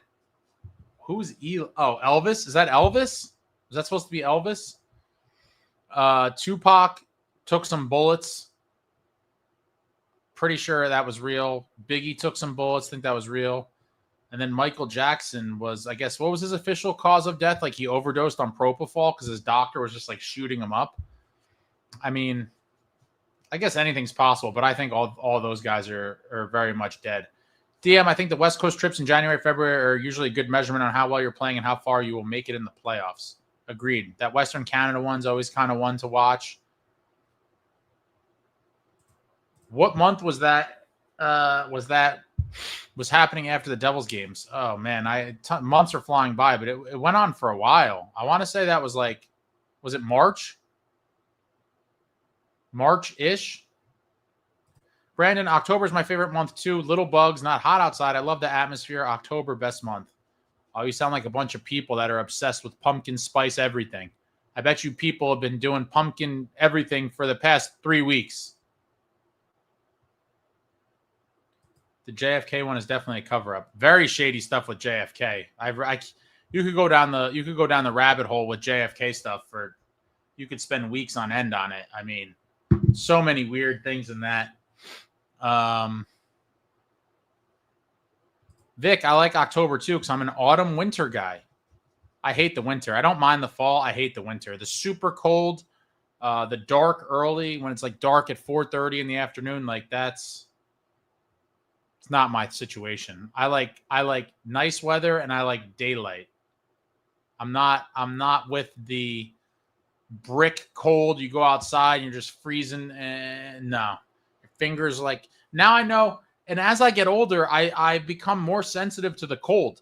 But the dark at 4:30 is the most depressing shit of my lifetime. And now I finally understand at 40 years old. I guess I probably understood at maybe like 35 why all the old folks go to Florida for the winter, because the winter in New Jersey sucks. If I was able to jet to Florida, I would do the same thing. Take that flight down to Florida and live the good life in the winter instead of freezing your ass off and dealing with snow and all that fun stuff here in the Northeast winter is brutal. Anson says, I agree, Brandon. Sports, crisp air, red leaves. Vic says, December's my favorite. You got it, Ace. High on pumpkin spice over here. I knew it. All you pumpkin lovers. All of you pumpkin lovers. The dark early is depressing for sure. SST said, can you end this live already so I can go to sleep? No one's stopping you, SST. Good night. Good night, friend. I'm going to get off soon. Now we're just talking about random stuff. Khalil, because his son died on the plane, JFK's son I'm talking about. Yeah, JFK, he was a junior, I believe, right? Junior? When he died in that plane crash, he left from a little airport in New Jersey. That's where the plane was. Devin G, I'm glad hockey's in the winter, so it gets us through it at least. Yeah, I mean, it eases the pain a little bit, but I still...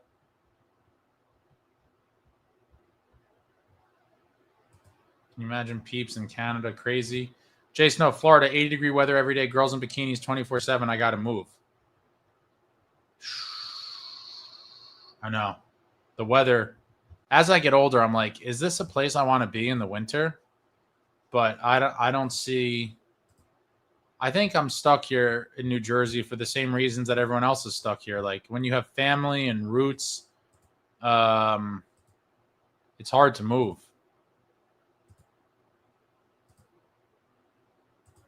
At a family gathering recently, people were fantasizing about getting everyone to move somewhere south. I don't think it's realistic. There's just too many ties and stuff. But I certainly would love to not be here for the winter. The winter is just brutal. It's just brutal stuff. Is there anything interesting coming out as of late?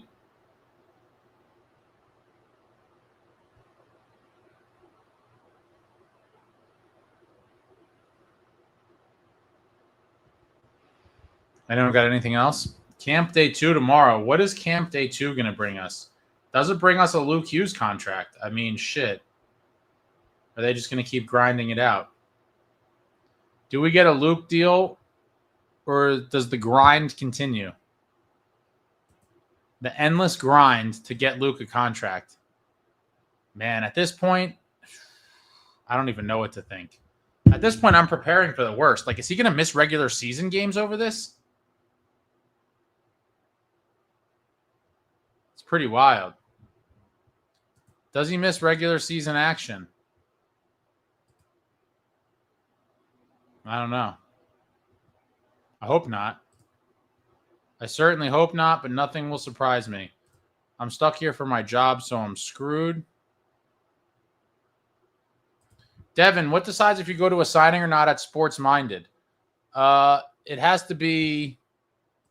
And shout out to Emily at Sports Minded. The best signings, best store in the game. They've had the best Devil signings forever. To be perfectly honest with you, for current guys, like I don't really care to get a lot of their signatures and things. I don't think, like, unless I have a special item or something.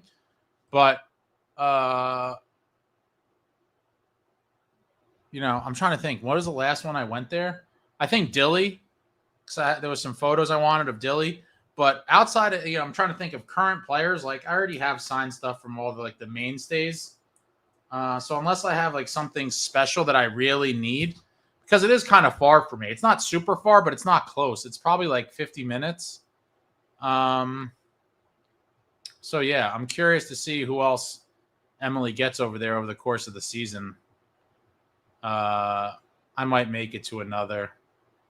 We'll see. I'd like to see Jack get at least 30 goals. I would like 40.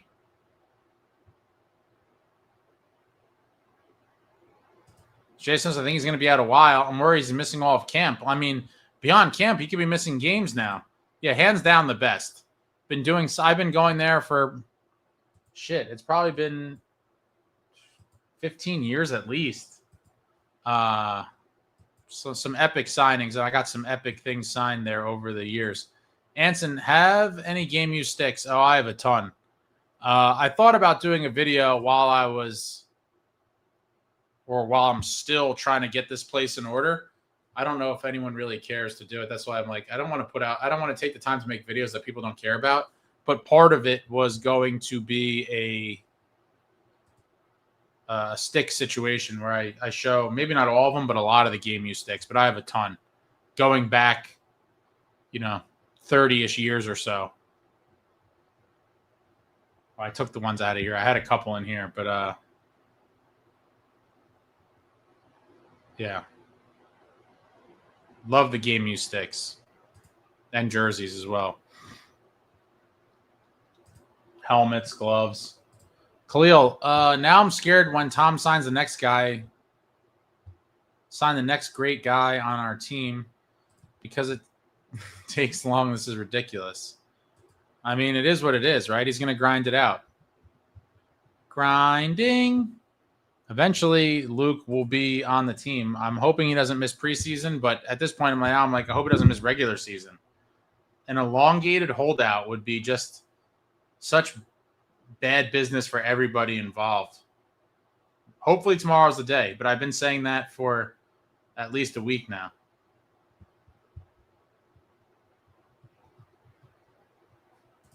DM Sanks, Ace, me and my bro love to hear your videos on our long commute to work at 5 a.m. Not a fan of the early morning commute, but you make it worth it. Thanks, man. Do you and your brother work together? That's pretty cool, if so. Jack, Hockey News says Toronto, Utah, Dallas has been named interested in Hamilton. And there was reports a couple months ago that teams were interested. And like I told other people, a lot of the haters, I said, Dougie at $9 million to the right team is a relatively okay contract in this new cap era. And I could see some other teams being interested as well. The question is, does Fitz feel comfortable enough in the other defensemen to think it's in the best interest of the team to move on from Dougie? I still think it's early, but I understand why people keep talking about it. Anson, never give the location of your stash. SST might try to pull an Ocean's 11 heist. Devin, I couldn't make the Timo signing last year, but Emily put aside a game use stick of his for me to pick up. No deposit or anything super nice of her to do. Yeah, Emily's the best. Sports Minded's the best. Emily's the best. They've had the best signings there forever and always will. M Sharp, food want chicken satay with peanut butter dip served at the Rock. That's a pretty exotic food request for the arena. I actually had chicken satay. Where the hell was I? I had it somewhere recently, and I was like, this is pretty good.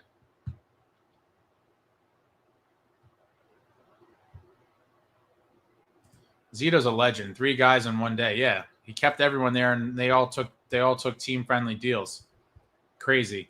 DM Sanks, yes, we do. We work in East Hanover, New Jersey. Very nice. You guys ever get lunch at Godfather Pizzeria over there? My spot, one of my spots used to be in East Hanover and it closed. Jimmy Buff's Hot Dogs. They had the best Italian hot dogs.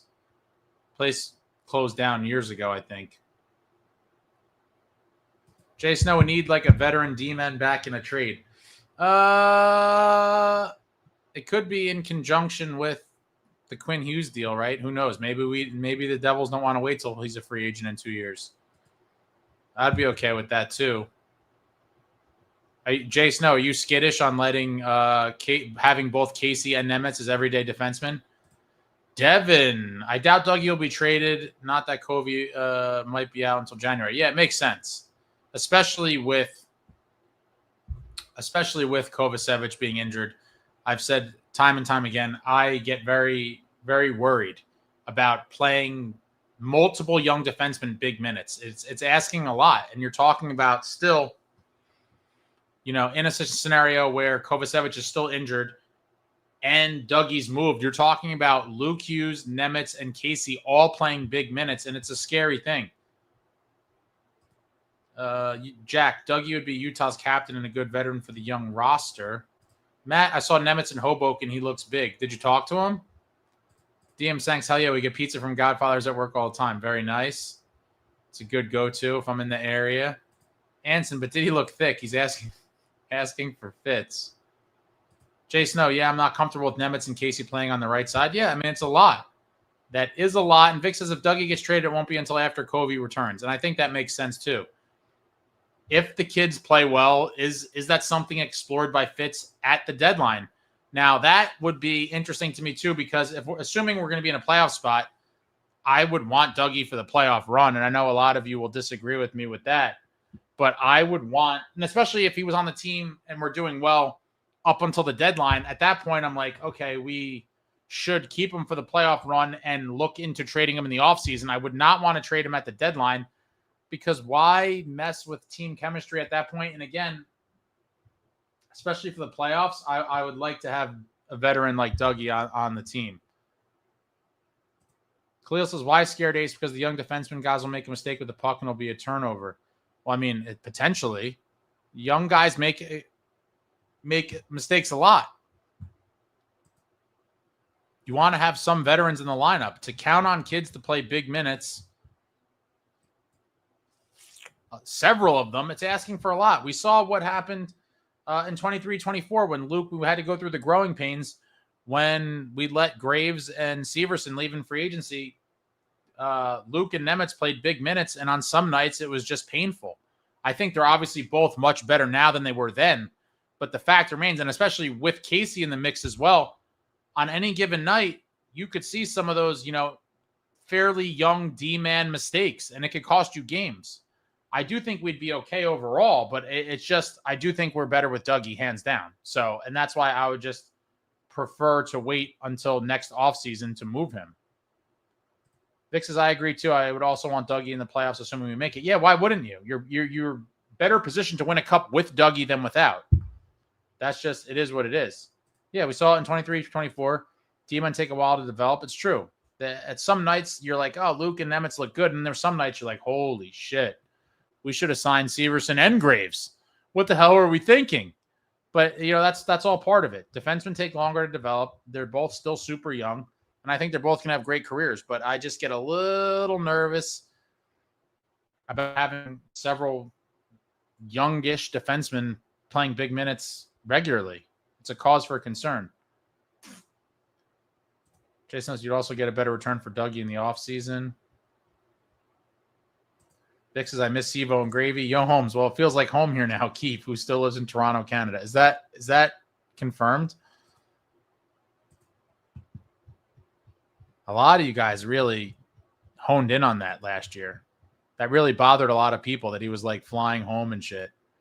I mean, it's probably not ideal, but I don't know that I'm going to get as worked up about it as a lot of you guys were. All right, that's it, guys. I'm done. Jack, Owen Power went first overall, and sometimes he looks very good, and sometimes you shake your head. Yeah, it's all part of the growing pains. Some nights, guys are going to look like studs, and some nights they're going to look like, whoa. Is Devils D-Core top 10? Yes. 100%. Yeah, definitely top 10. All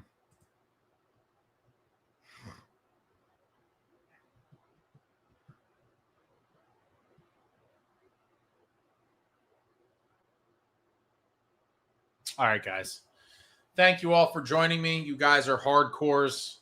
You're in a YouTube live talking about training camp. Gotta love it. Gotta love it. But I always love the start of training camp.